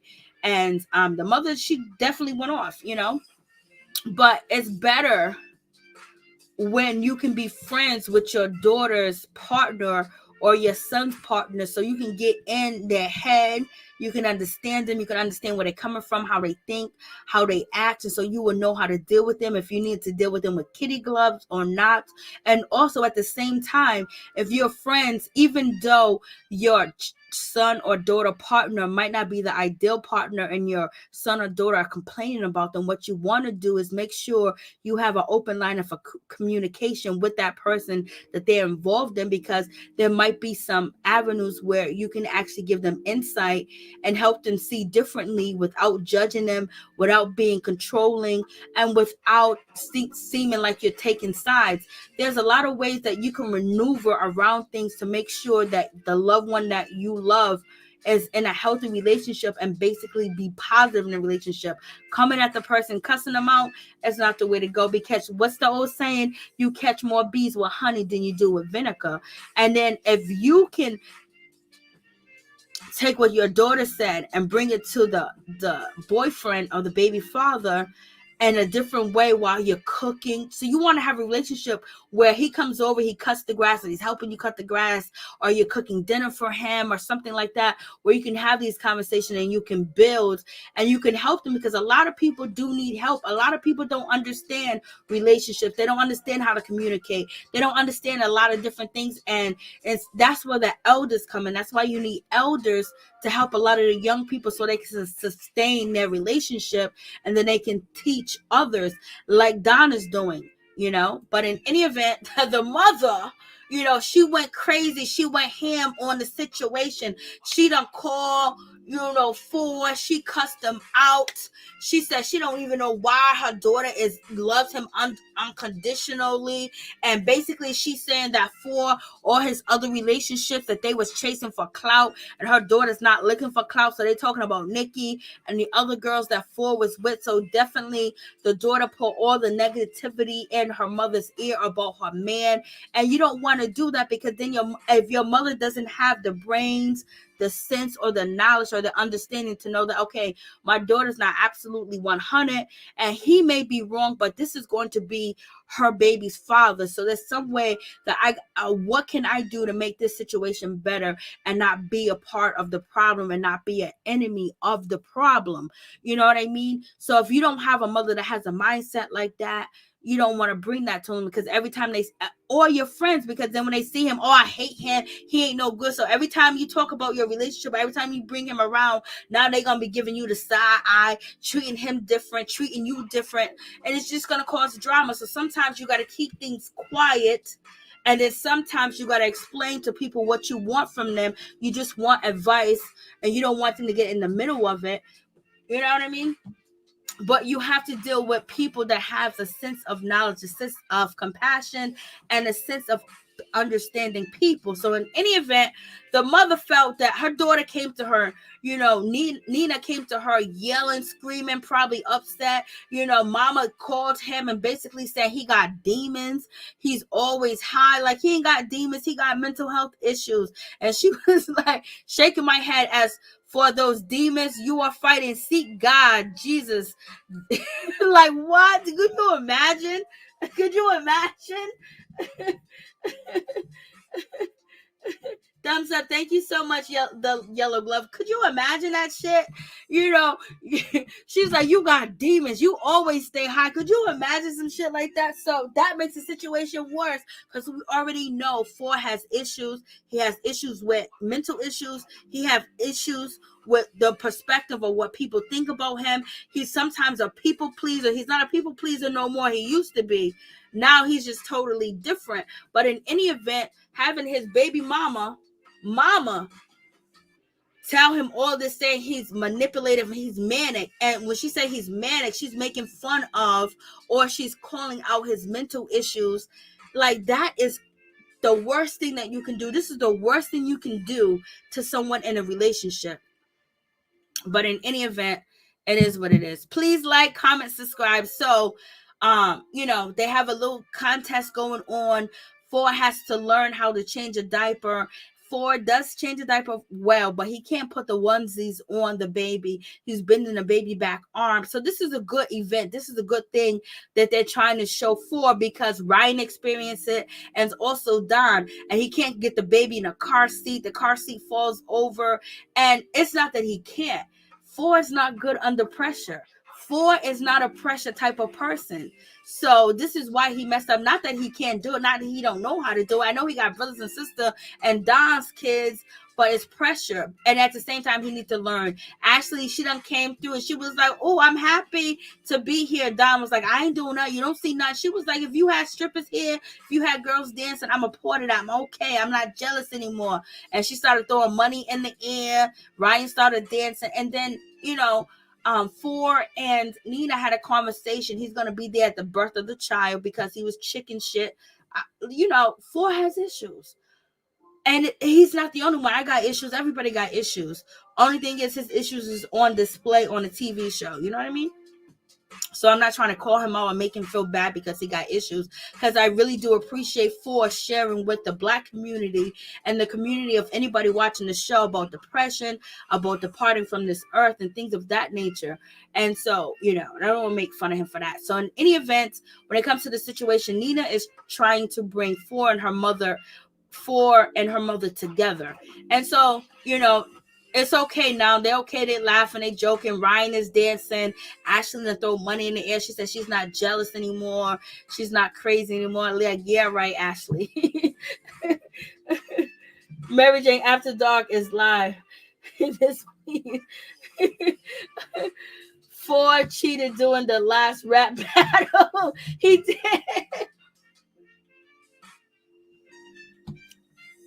Oh, Lord, what did Joanna Noble say?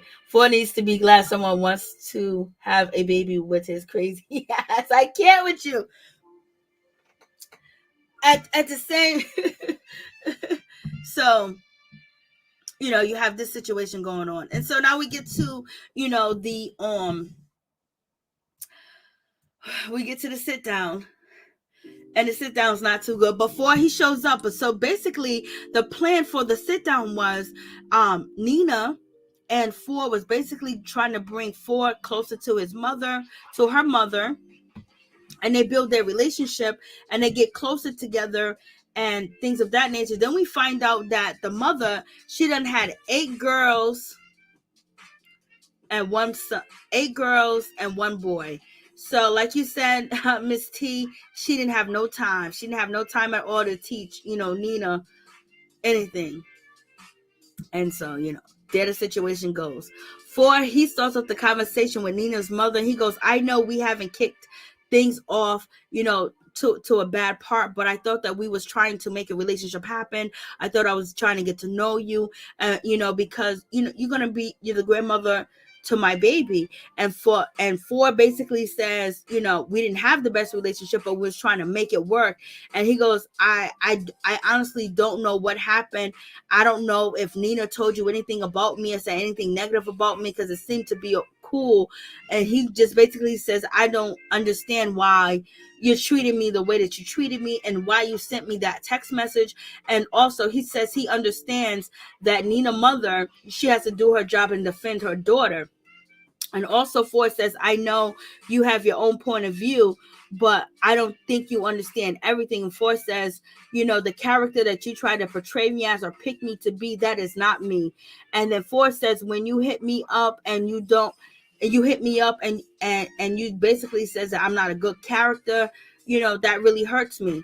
And he said, if it came from a stranger, somebody out on the street, he don't really care. But it came from his kid's mother, his kid's grandmother, and he just like, yo, that really just hurt, and just basically hit him in a negative way. And he basically said like, yo, it's foul how you came at me. And we're gonna say Phor had a good point. Phor was right about that shit, because she should have never texted that shit to him, point blank, period. And Phor said, I'm taking care of your daughter. So in my opinion, I'm not thinking that Nina has any money, because she's an artist, and the mother got 8 kids. I guess 8 kids. Yeah, she got 8 kids and 1 boy. So, so basically, I think she said she had 8 girls. So she got 8 girls and 1 boy. I don't know how many kids she got, but she got a lot of kids. And so in any event, I don't know if she has, she's financially stable, or she has that type of money where she can take care of her daughter or help her daughter out. Like, this is not the Candace Dillard, Chris Bassett situation, where the reason why Candace Dillard mother is always in the situation with Chris is because she's taking care of business. She's providing them a wealthy lifestyle to live. And this event, Phor is saying basically, I'm providing for your daughter, and I'm making sure that she's taken care of, and I'm doing a lot for her that you don't even understand. And for Phor to do all that, Phor is not that person. Phor is not that person to put everything on the line. So he does care for Nina in a certain type of way, because he's not the type of person who's going to take everything that he has and put it on the line, or take money and take his time, take his house, take his financial decision and put it into somebody else. Usually that shit goes to him. Or the last woman that he was in a serious relationship, she already had her own money. He was asking for money from Nikki. You know what I mean? So that means he does care for, Miss Nina. But Nina thinks that she got a baller, and Nina thinks that, she can talk to Phor any type of way, and she's pregnant. She could be going through postpartum, whatever the case may be. And, she got a lot of hormones going on. But listen, if you push Phor too much, he will say goodbye and never come back. Phor is that type of dude. Phor is that type of dude that could erase a person. You know what I mean? Especially if he feels like he's being boxed in, he's being cornered in, he's being trapped, because his whole life he felt trapped. Now, if you watch the show, you would notice about your baby daddy. Hey, Tony, what's going on? Please check out Tony's skits, YouTube channel, live stream. Please go check him out. Tony's my boy. I've been knowing Tony for so long. Tony's a good person. Tony's down to earth. Tony has good content. He's nice. He's sweet. He's caring. He's understanding. And he's entertaining. And he's just good people. And he got good energy. So please check out Tony skits. Live streams. Please check him out. He's such a good guy. Been knowing him for plenty years on YouTube, and he's always a good guy. Thank you, Tony, for coming through. I can't tell if you're a moderator or not, but Tony's good people, so make sure you check out Tony. Okay, so we got shut the fuck up. So we got Butterfly. Butterfly wants to come in live, and she wants me to shut the fuck up. She wants to talk all types of shit in my live stream, and she wants to get attention. You poor thing. And too many people here. It's only 62 people here, Butterfly. So you might as well go to somebody else's stream that got 1,000 to get the attention that you want. Because somebody please block Butterfly, love, because you ain't got nothing to say. Phor feels responsible for the baby, not Nia. Yes. That's perfect right there. And that's how Phor feels, you know what I mean? Because usually he had Nikki. And this is just really a sad situation. So Phor says all the things that he needs to say to Nina's mother. And so then, and Phor says, I care so much about Nina. I care so much about our friendship. I care so much about her, point blank period, that I don't want to mess it up. And this is why I'm putting everything on pause. You can't put a relationship on pause. You can't put a woman on pause that is living in your house, staying in your house, and having your baby. Now you're going to put it on pause because you don't understand. You don't know what's going on. You feel trapped. You feel insecure. You feel like the weight is on your shoulder. This is a situation that you helped create, so you cannot run and you cannot blame Nina at all. But at the same time, Nina needs to understand who you are, and you need to understand who she is. But most importantly, she should have got to know who her baby daddy is before she ended up with him. Tony can read down. Yes, he can. And so, you got that situation going on. And then basically the mom, she ends up having a conversation with Phor, and she just apologized to Phor. And she basically says, I'm sorry. I apologize for the way I came at you. I could have came at you so many different ways, and I shouldn't have came at you the way that I came at you. And, I shouldn't have texted you that. I shouldn't have did that to you.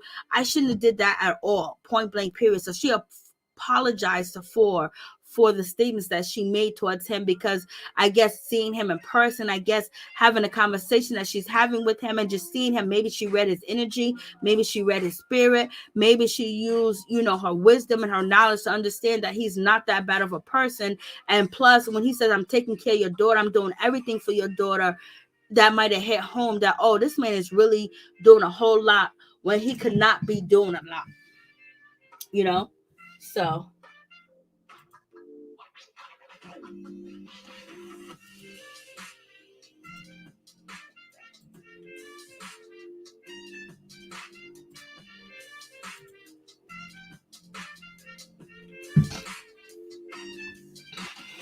so you have that situation going on, and I'm just like, okay, so now we know Phor is doing what he's supposed to do, because the mama backed up.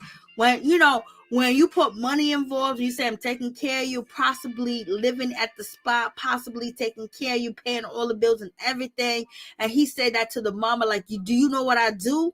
And that hit her like, damn, my daughter needed a dude like this. I'm doing good. How you doing, Tony? And so, you got that situation going on. And, Nina said, well, and then Nina got upset. And she was like, well, I want structure. I want this, I want that. You don't understand that. And so she's not letting Phor talk. And she's kind of being controlling in a situation where she don't want him to get his peace. And like I said earlier, it seems like Nina wanted the mom to go at Phor because he disrespected her, possibly cheated on her and hurt her, and her arguing with him is not getting nowhere, but having her mother do it for her with the text messages. And then on top of that, she wanted her mom to confront him in a negative way, and she did, and she apologized, and she's trying to move forward with Phor because he's going to be the father of her grandson. So in any event, Nina didn't like that. So basically the base of the meeting was for Phor and Nina's mother to come as one and basically correct their relationship and have a better understanding and get closer together. So when they're at the hospital, when Nina's giving birth, there's no problems, there's no situations. And basically there's not going to be no awkwardness where Phor might have to go pick up his baby from Nina's mother's house, or she may need to go to Phor's house and get the baby. And so that was supposed to be the whole correlation of the situation. And then Nina just jumped out and she started coming at Phor when they still got things that they need to work on. She was like, you don't want no structure, you don't want this. There's some things that you're supposed to know, there's some things that regular people do. And so basically she's calling him out saying that he's not regular, he's not this. But girl, you already knew that before you got with him. You thought he was going to change because you was going to be his baby mama. Oh no, that was not the case. Phor is not that dude.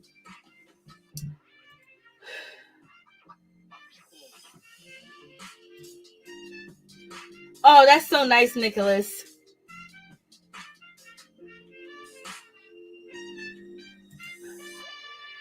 Go ahead, Miss T. Miss T. Phor did right at this sit down until Nina started breathing heavy. Yes, that's when she went in.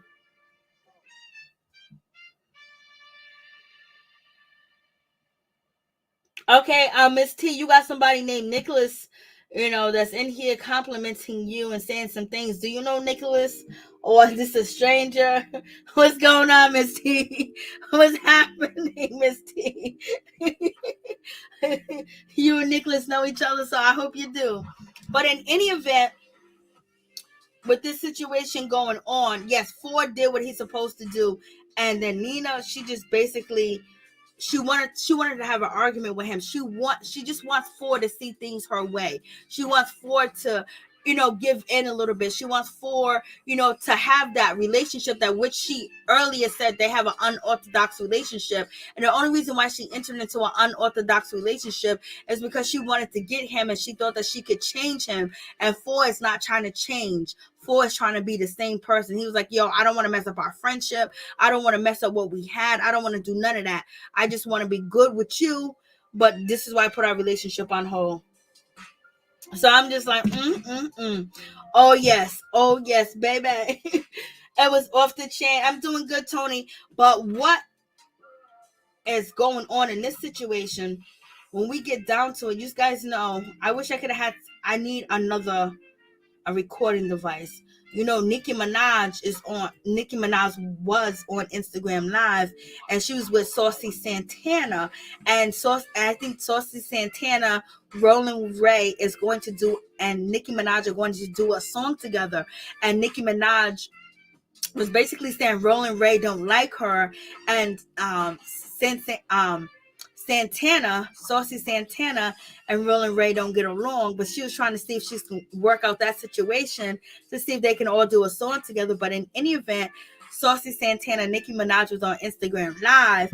But as soon as I scheduled my live, Saucy Santana and Nicki Minaj went live, because Nicki said she was going to go live earlier today, but she didn't go live earlier today. She went live the next day, which is at 12 a.m. when I went live. I was like, damn, I wanted to watch and I couldn't record it.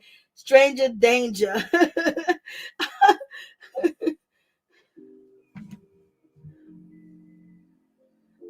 Stranger danger. All right, Lord have mercy. Nicholas, are you stranger danger? What's going on?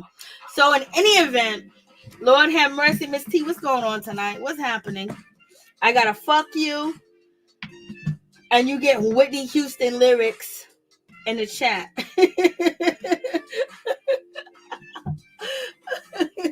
What's going on, Miss T?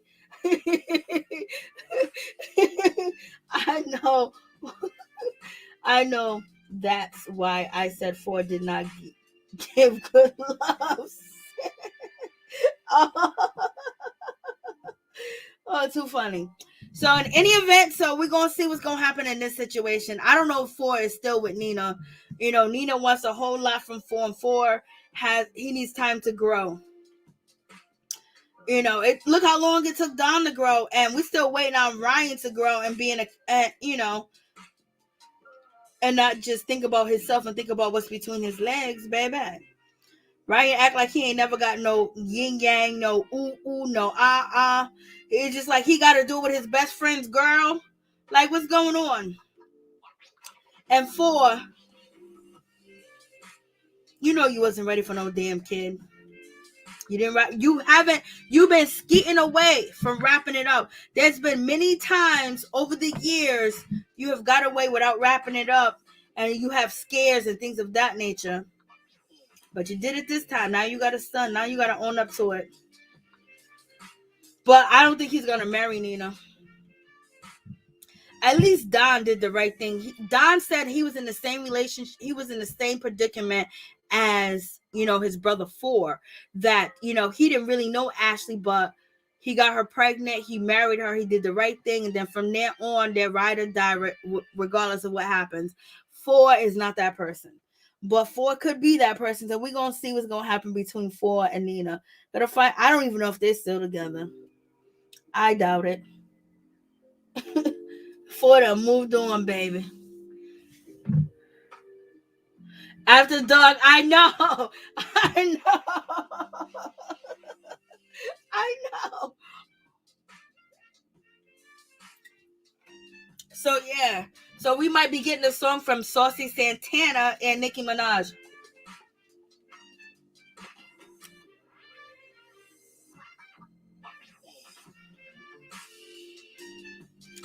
Lord have mercy, Miss T. What you out here doing in Miss T? What you out here sprinkling that love?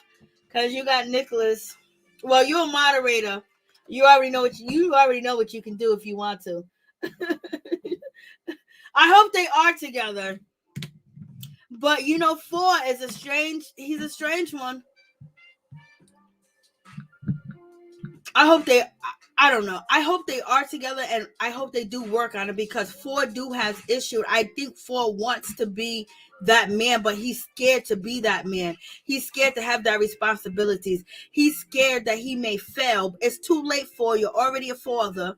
You already got the baby. Make it work. Do what it do. Your brother says that Nina is a nice girl. She's a good girl. Her mother didn't apologize to you, so it may be hormonal that she's going through, and then you being out at the club late night, early in the morning, you're doing too much.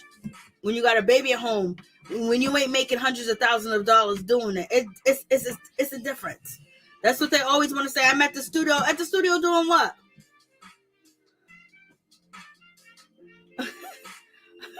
You did. So yep, that's the situation. I'm like, Lord him. And what you guys think about Rage? I'm still live. It's already hour and 48 minutes into the goddamn video. So it's already a too long video anyway. It shouldn't be this long, but I be getting it. I was like, okay. And I didn't say this at the beginning of the video. Like, I want Black Ink to go back to being fun. These guys being charismatic and having fun and everything else. Like, I don't want to watch Black Ink and be stressed out and all these problems and all these different situations, all these mental issues on every side of the table when it comes to Ryan, when it comes to Phor, when it comes to, Nina. Ashley and Don are the only ones staying so far. Like, what's going on? I know, Miss T. For real, for real. I know. Oh, how the world has changed when Don is the sensible one on the show. You already know Don used to be out here wilding. Like this used to be a fun show. Where's the party? Where's the vacation? Where's the acting out? Where's the having a good time? Where's the all that other stuff? Like, we don't watch Black Ink to be stressed out with your relationship for your baby mama and then her mama and then Ryan and this dude Anthony and all the issues that's going on with that situation. Ryan don't want to take accountability. Ryan yelling at this big old grown ass man that's older than him, that's twice his age, treating son and him in a conversation and talking about, I ain't here to be friends with him. I wish, Ryan, you got balls. You got balls of steel. Ryan got balls of steel. Lord, Mary, Phor again.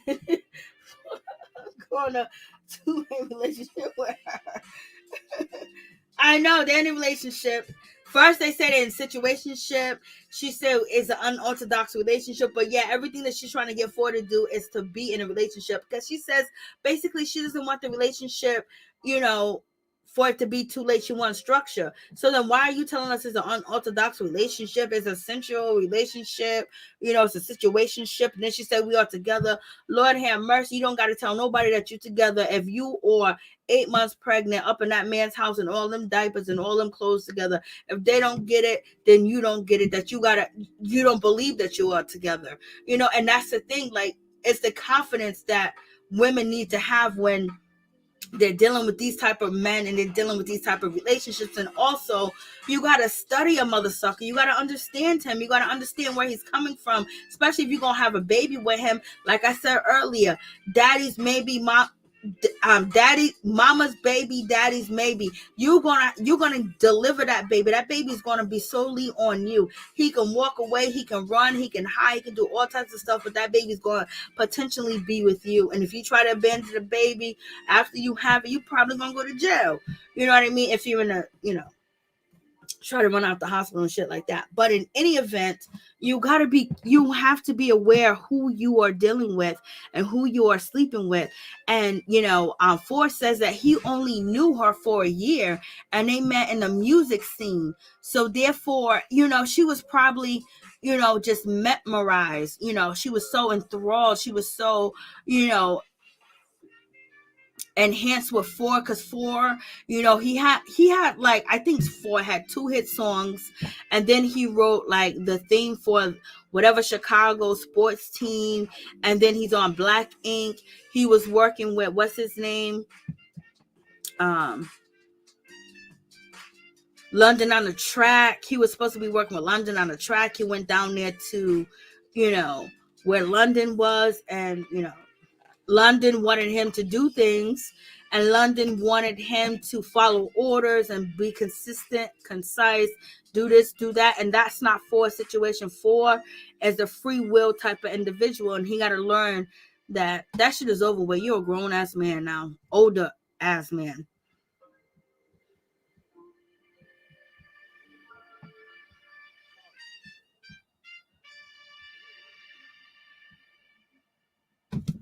I know, Miss T, it is good. With Tony, what you say? Tony, I have 2 channels here on YouTube. All right, drop your links in the chat, Tony. You probably didn't know that I have 2 channels here. Hence why I am not a moderator. Oh, okay. I know I thought I made you a moderator and shit. You know what I mean, Tony? If I didn't, sometimes. Okay, Miss T, your stalk is still in the chat. I don't know what's going on. And he's talking about every time he see your face, it reminds him of somebody. I guess he's looking at your YouTube picture. Lord have mercy. What is going on tonight? Up in the chat stalking. Like, Miss T, you got a wrench. Whatever you want to do with that wrench, you got the power to say goodbye. See you later. You got a wrench. You already know. Let me know. Let me know what you want me to do. Text me. Text me so we don't have. When is Van No Next Self coming back? I don't know when Van's coming back. I hope they bring him back on the show. I miss Van. I liked all these characters. One thing they did have on the show is these black men show being a good father. Okay.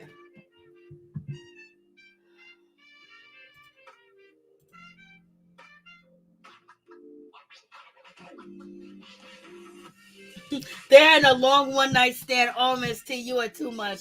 They're in a long one night stand. That is the true fact. When you think you're gonna have Phor was a one night stand for him. It wasn't a one night stand for Nina. Nina saw Phor. She saw everything, and she probably thought that he was a good perspective as prospect of being a father because of him not having any children, his brother having all them children, and it's always good when it's your first. When you his first baby mama or he's your first baby father, all the emotions and the feelings and everything, all the scariness, all the I'm concerned, I want to have that white picket fence, I want to still make it happen, comes into play. So that's pretty much it, guys. Please like, comment, subscribe, share the video. It'd be greatly appreciated. Please check out Tony's channel. Tony, I don't know your links, but drop your link in the chat so they can check you out, because Tony's a really good dude. Tony's been nice. He's been fair. He's consistent. He's concise. He works hard. I thought I work hard. Tony works hard. I see Tony live all the time. I'm like, damn, Tony is a G. Tony is dedicated. Tony's a hard worker. Tony is consistent. Tony don't play around. Tony is live. When you ever think that ain't nobody live and you need to be in a live, Tony is live. So Tony, please drop your link in the chat for both of your channels. Then a long one night stand. Lord have mercy. So please like, comment, subscribe, share the video. It'll be greatly appreciated from the bottom of my heart. This was a long ass review. It's an hour and 55 minutes. Oh God. I was doing too much talking, Miss T. I don't know what's going on. Phor is the wrong rapper to get pregnant with. He isn't 50 Cent nor a millionaire. I know.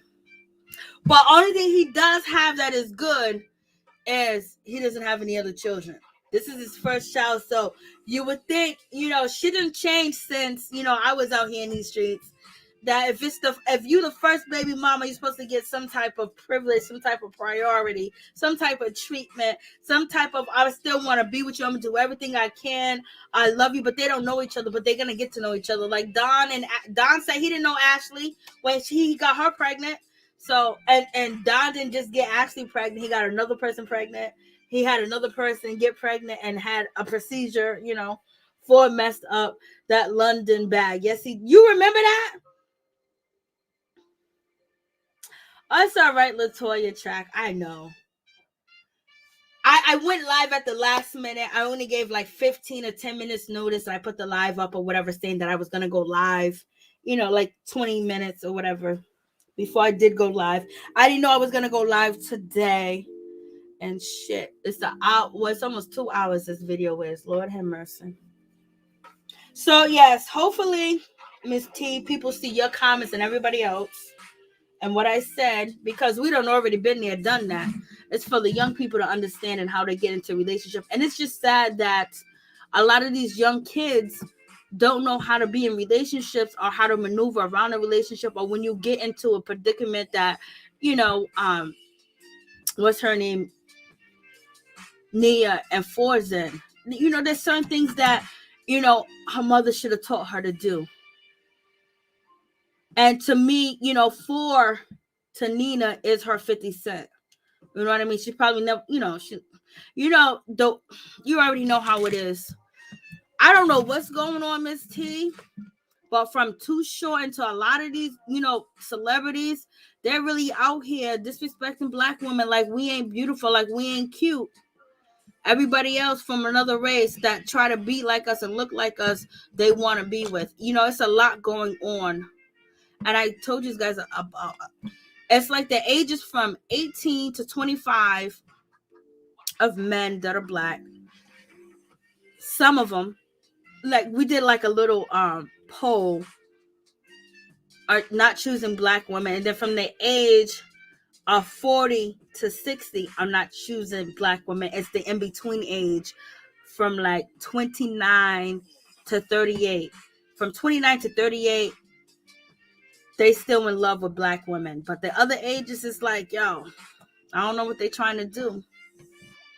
I don't even know what to say about it anymore. It's just so prevalent. It's just so crazy now. Where? How you not choose a sister? Like, come on.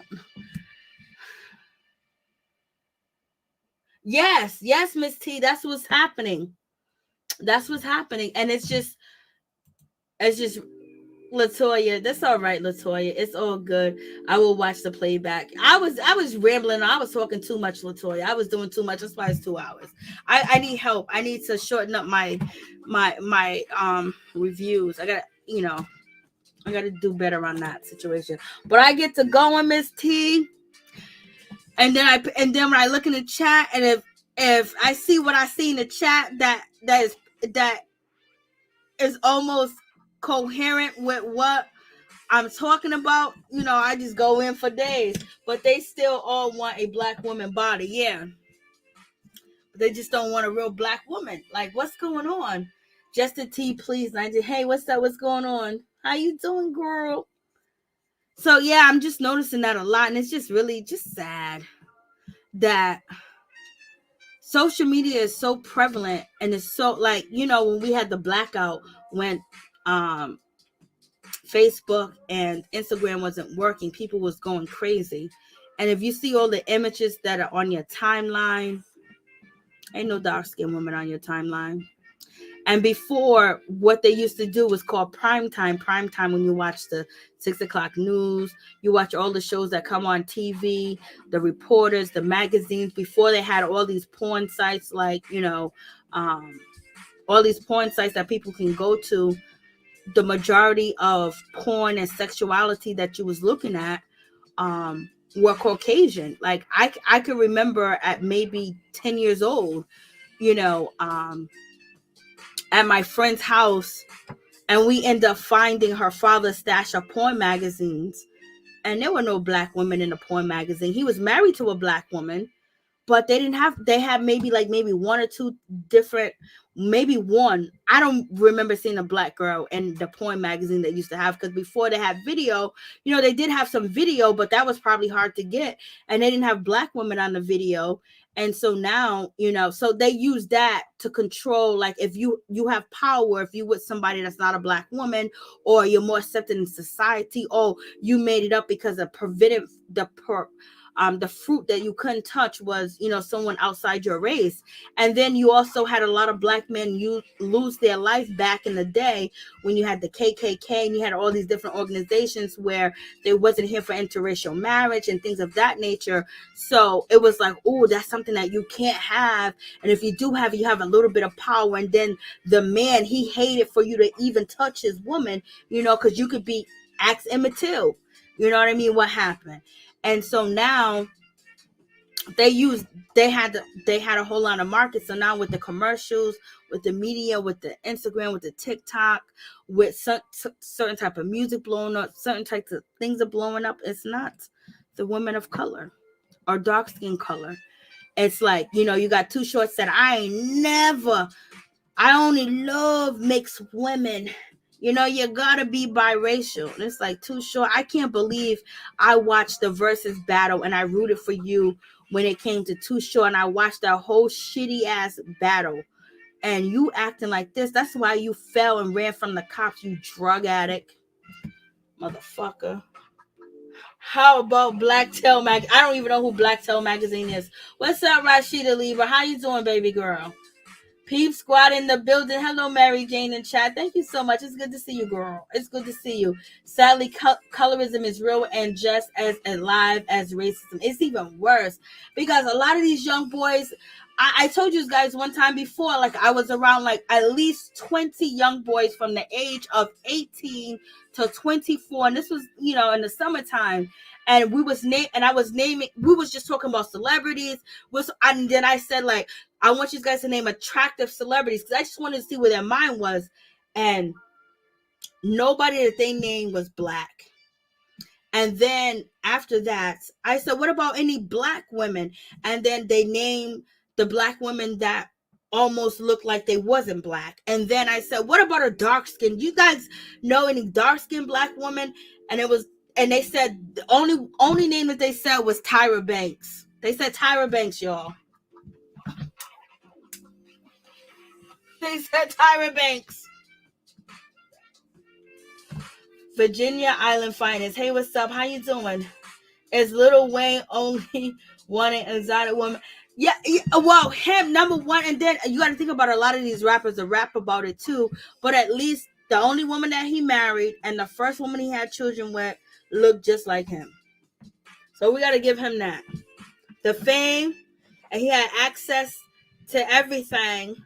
And then also, you got to understand, Lil Wayne said a lot of cool stuff where his daughter, Reginae, had to get out here and, like, correct the situation. Yeah, I'm telling you, they said Tyra Banks. And I was like, no, okay. I said Tyra Banks is not dark skinned. And who was the second person that they named? They named the second person. Who was the second person that they named? Oh, they named Sky from Black Ink Crew.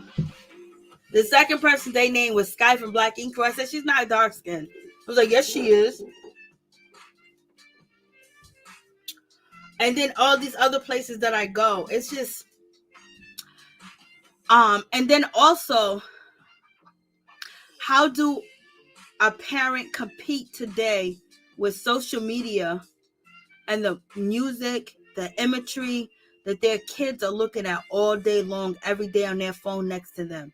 How do they compete to tell them that, you know what, black is beautiful and all shades of black is beautiful, and love your black sister, love a black woman, when the people that they look up to, the people that they idolize, is nowhere next to a black woman, and rapping about, snow pits or whatever color, yellow booty, yellow this, yellow that, and all that other stuff, or exotic. When I was growing up, being a black woman was exotic. I know. So teach your grandkids, teach your kids, teach them something. Like, let them know that there's beauty in a black woman. Let them know the black woman is for them. And they can have anybody else that they want, anybody else that they choose, anybody else that they want to be with. But it's not only that. It's like, it's a hatred or a dislike or a disdain or, I could never be attracted to that type of color of a woman when they are just as black. Look at Kodak Black. Look at Wayne. You even go to Drake. I think the darkest woman that Drake was with is what's her name? It's not even about the skin color. It's about, even in the videos, even in the little videos, the Instagram short videos and the little videos that are out there, they don't have dark-skinned women in the video. Like, what is up with that? Why is it? I remember watching videos with black girls in it. When a black man got a video, he had all the girls from the neighborhood and girls that look like him in the video. And now it's like, it's a sin to have a dark-skinned woman or a woman that actually look black and you can tell that she's black in the video. You know what I mean? It has, when it comes to dark skin, when it comes to light skin, when it comes to, bright black people, not a problem with that. But it's when that's all you cater to and you don't feel like a dark-skinned woman is attractive. That's an issue. Like, where does that come from? Like, how come so majority of these people are feeling like that way? When you say, oh, you have, and everybody has their right to what they like and what they want to be with. But why now is it such a majority of our Black brothers feeling that way?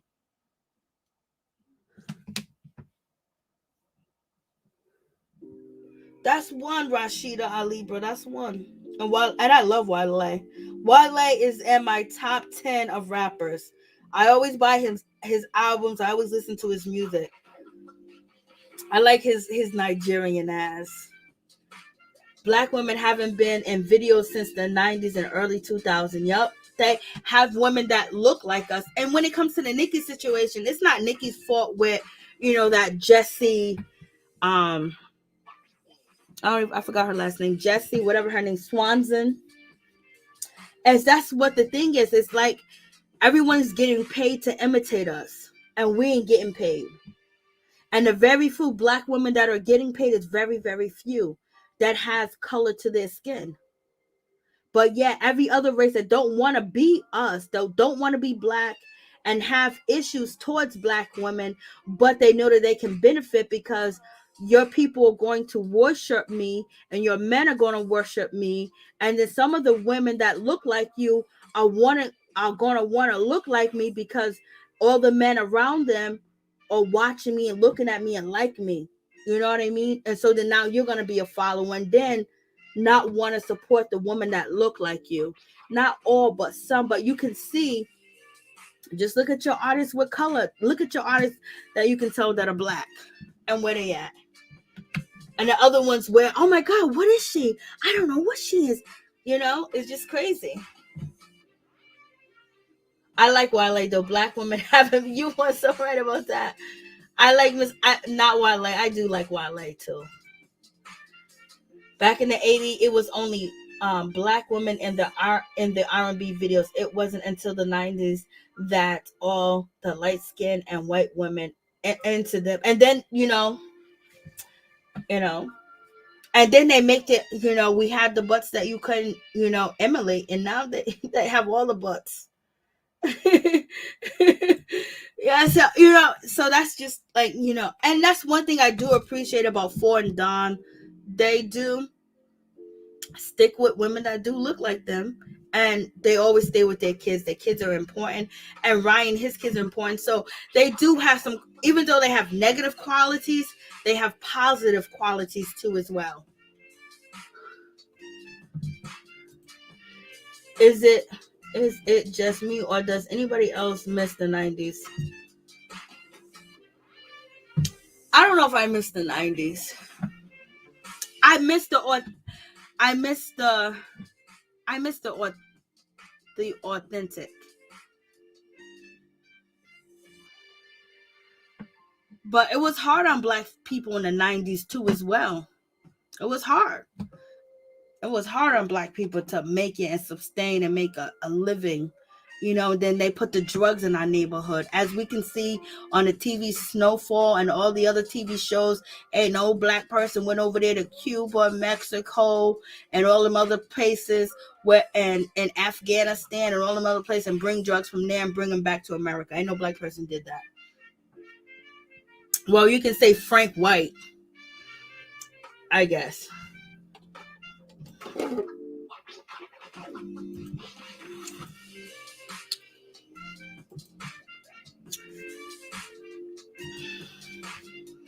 Yeah, I remember Black women in the videos in the 90s. But then it started to change up a little bit. But at the same time, you couldn't tell either. But then once it got to, but you still seen the Black guys wanted the Black girls from their neighborhood in the videos. The Black guys that were singing love songs, they wanted Black girls in their video. Some of them had choices and some of them didn't. And that's the thing, is like it's like if you want to promote Black love and Black positivity between Black couples and you're just a regular person. I'm glad that Oprah do have that show on OWN. black love or whatever the case may be. But it's as soon as you say anything about black love or this and that, oh, you just jealous. You jealous. Watch the comments. If anybody gets this far in the video, will be like, oh, you just jealous. You jealous of this girl. You jealous of that girl. No, it's not jealous.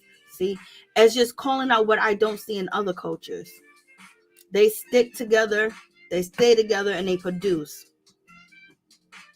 And if they don't like their culture, they're gonna be represented in any video or movie or whatever project that they are doing.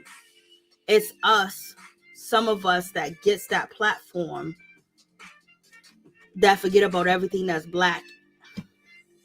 Like, we're so open up to share everything and just wash our blood down and wash everything down when other people are still trying to keep their culture pure. And then still mistreat you when you enter their culture. Their families still don't like you because of your race and things of that nature, But in any event, I'm going on and on. Isn't Rachel first son with Dream? No, it's with the other dude, the one that had corona. Jeremiah? Is it Jeremiah? I don't know if it's Jeremiah.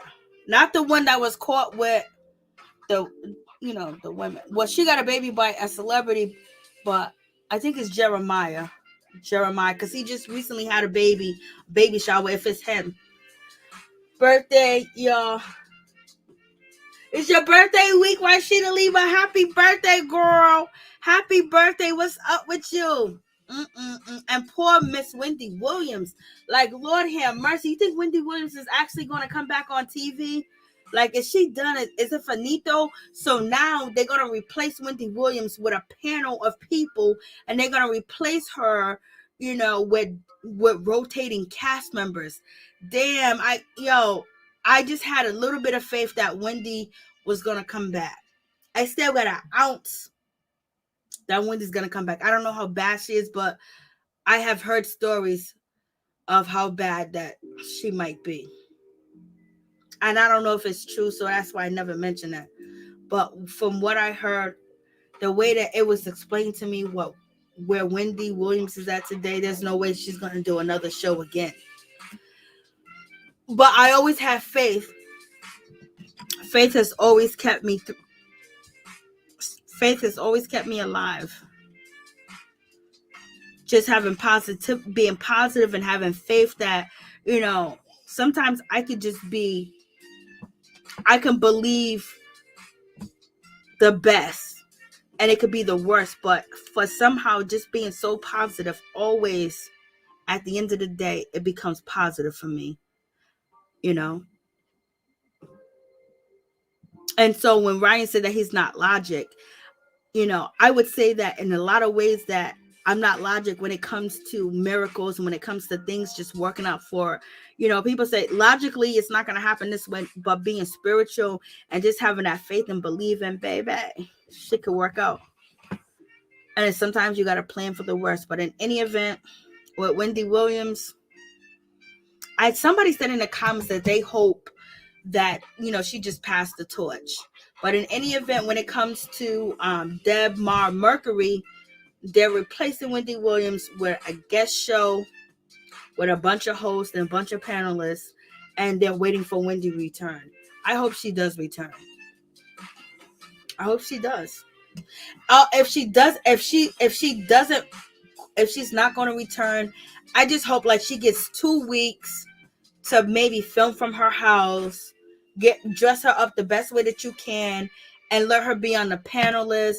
Let her give, her thoughts on things and give her a farewell. Like, she needs like a 2 weeks farewell to say goodbye to Wendy. Like 2 weeks, a Wendy goodbye for 2 weeks or maybe 3 weeks where Wendy, she chimes in, like she comes in on the screen like, hey, Wendy comes in like, this is what I'm thinking. And Wendy can just say what she wants to say, and she doesn't have to read a teleprompter or anything like that. Or maybe she'll have the notes in her hand, or maybe she can have somebody behind her helping her.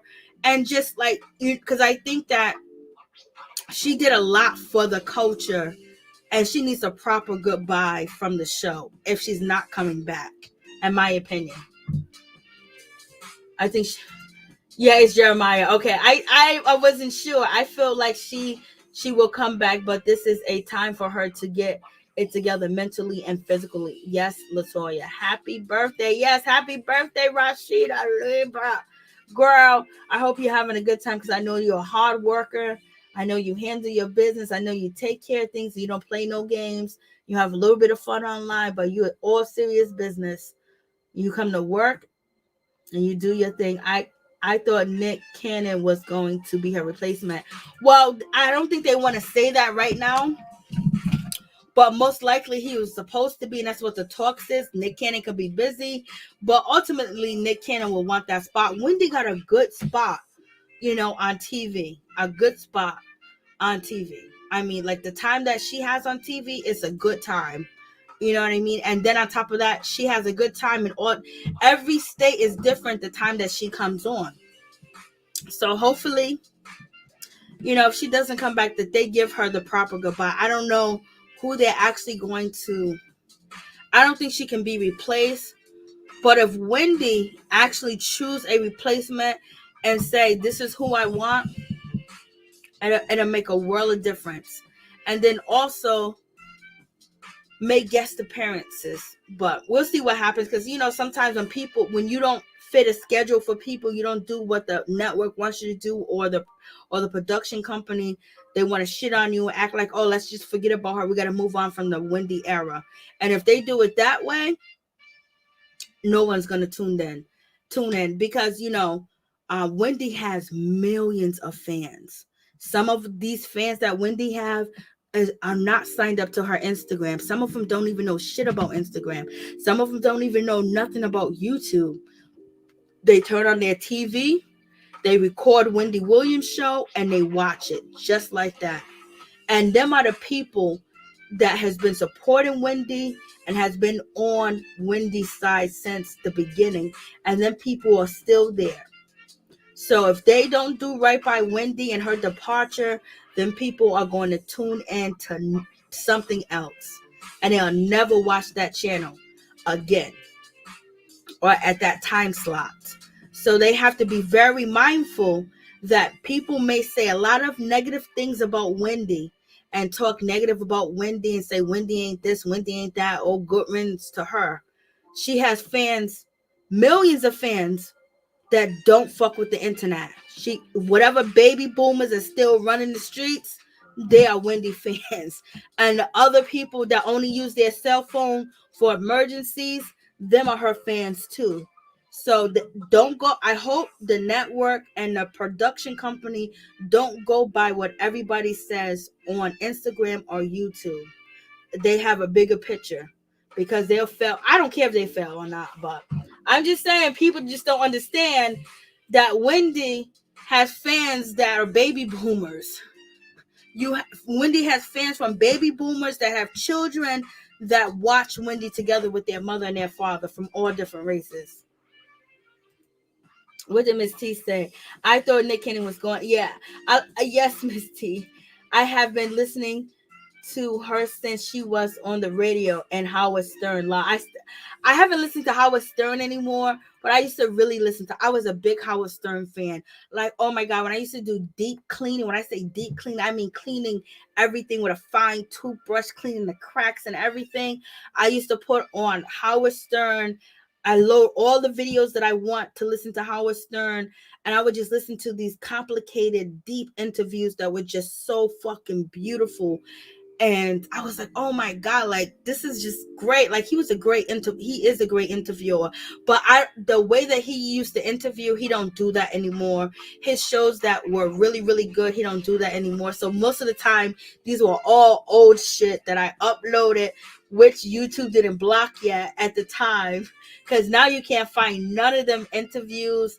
I don't know if you can still find them, but yeah, Howard Stern and Wendy Williams was off the chain too. I used to listen to Wendy going to work. Oh my God. And I was young then, and like I didn't even know it was Wendy Williams. And she used to say a lot of things like, oh my God, like I didn't even believe some of the shit that she was saying. They come to find out, like maybe 6 or 7 years later down the road, that shit came out to be true. So Wendy was opened up a lot of people's minds to different things. But also, Wendy's a shock jock, and she don't give a damn. She would say whatever. She did what she needed to do to get where she needed to go. And if it means stumping on you, that's what she did. And corporations, companies, your bosses, and people like that still stump on you today. You know what I mean? But in any event, I believe that Wendy Williams makes 10 mil. The last season, Wendy Williams made $10 million. So Wendy Williams was making $10 million a season. At least I know last season she was making $10 million. That's a lot of money. Howard Stern, on the other hand, being with XM Radio, he was making a whole lot more than that. And he didn't want to go on TV. I love me some Wendy for real. I don't want anything bad to happen to her. Me either. Wendy made some comment that she don't like Nick Cannon. For real? I didn't even know she said that. I think that sounds kind of familiar. But did she say that recently, or was that before? Because it was between Nick Cannon and that other dude, Jerry Oldburn, or whatever, the guy from the Goonies. I don't know his name. The dude from the Goonies was supposed to be, doing some type of time slot for Wendy when she was on her Ultimate Girls trip, or her what do you call that thing? Her Hot Girl Summer. That would be a mess. But Nick Cannon's doing his thing too. Nick Cannon is a big name. People love Nick Cannon. And I would say the reason why I like Nick Cannon is because of Wildin' Out. And then when Nick Cannon had his show, whatever, where he got caught up and he talked about the Jews and his show disappeared. Nick Cannon's a smart dude. You know what I mean? He's a nice dude. He's a simple dude, and he's a wealthy dude. And he has put so many different comedians on. And that's what I do respect about Nick Cannon. Not only white comedians that we would never see or get a chance to. Nick Cannon had them on his show, and he treated them with the utmost respect, and they always had a job. And then when you come to black comedians, from back in the day, they was up there on a Nick Cannon show making bank, making paper, and then also they catapulted and built their own empire. You look at what's that, 95 South, South 95 South, the 95 South show. I don't know, I probably got a 85 South show. I think it's 85 South. I'm always driving 95 South. So 85 South show, where with DC, you got Carlos Miller, and you got them and what they build, off being on that show. And then Corey Oakham said he know he was getting too old for Wildin' Out, and so he started his own podcast, his own situation. Look what he built. He introduced us to Cat Williams, in a better light, and a lot of comedians on Avian Comfort, or whatever his name is, Avion. Look how his career catapulted too as well. And also Dion went on Saturday Night Live, or the Andy or McConan show. I don't know these people's name, but any late night show, whatever. He helped a lot of careers. So I respect Nick Cannon for that. He sold out. No, he had to make it right. Nick Cannon had to make it right. Because Nick Cannon didn't have all his facts together, and all his money wasn't right. So he had to make it right, because when Nick Cannon made that statement, he had to backtrack. He did.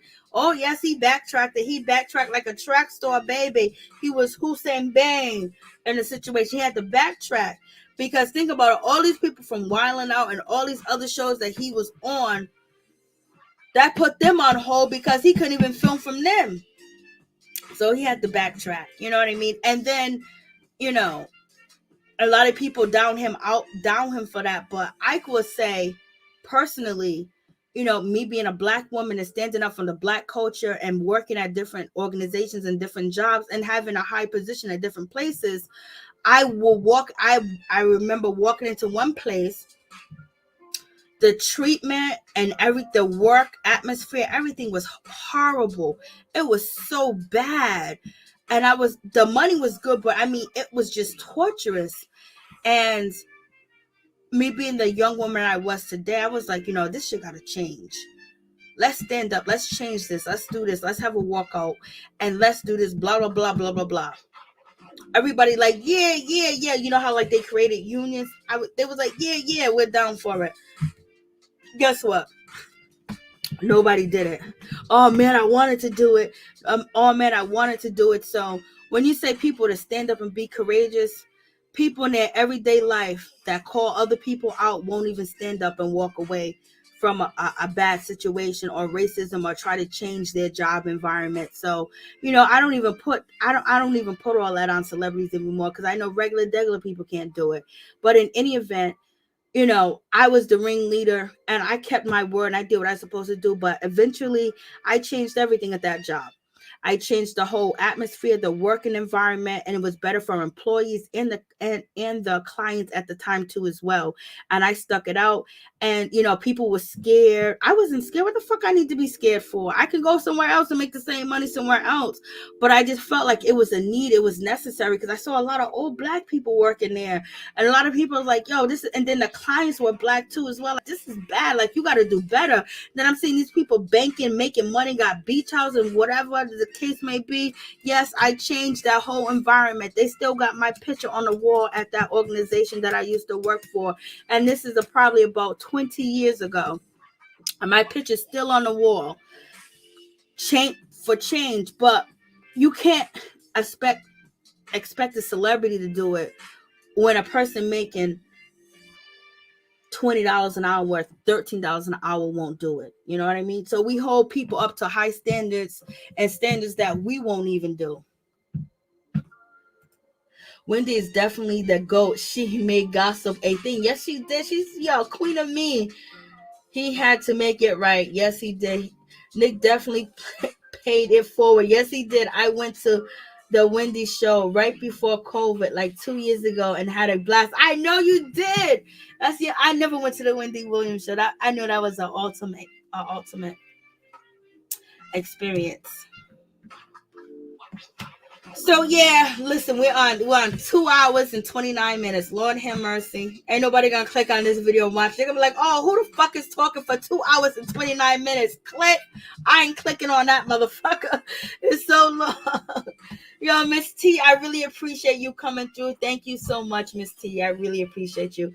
Rashida Libra, it's so good to see you. Happy birthday weekend. May you have many more special birthdays and many more birthdays as well. And what's up, Latoya? Thank you for coming through too as well. There's a lot of people that did come through and a lot of people that left. Thank you guys. I appreciate y'all for real. I know I'll be doing too much. I've been online this long doing too much, and it's like 2:50 in the morning. So God bless each and every one of you guys. Have a wonderful night. You too. I miss you too, Rashida Libra. I haven't been live this late in a long time, but I was like, yo, listen, I got to do this live because I really want to talk about marriage boot camp tomorrow. I'm going to try to be on time with marriage boot camp and see what happens. But some of the couples are not really that interesting on marriage boot camp. I guess the only interesting couple is Sir Brock and Amber. But maybe Treasure and Molly Moore will give us something. I know they are because I seen the previews. And Nori's gonna play it cool. Oh, thank you so much, Latoya Track. I really appreciate you. I really appreciate each and every one of you that are here. I don't see any more names. It's not a lot of us, so I can call on all the names. Yeah, so it's just us up in here. And Just the Tea, please came through too as well. All right, much love to my peeps and my peoples. Peep Squad is in the building. Peace and love, baby.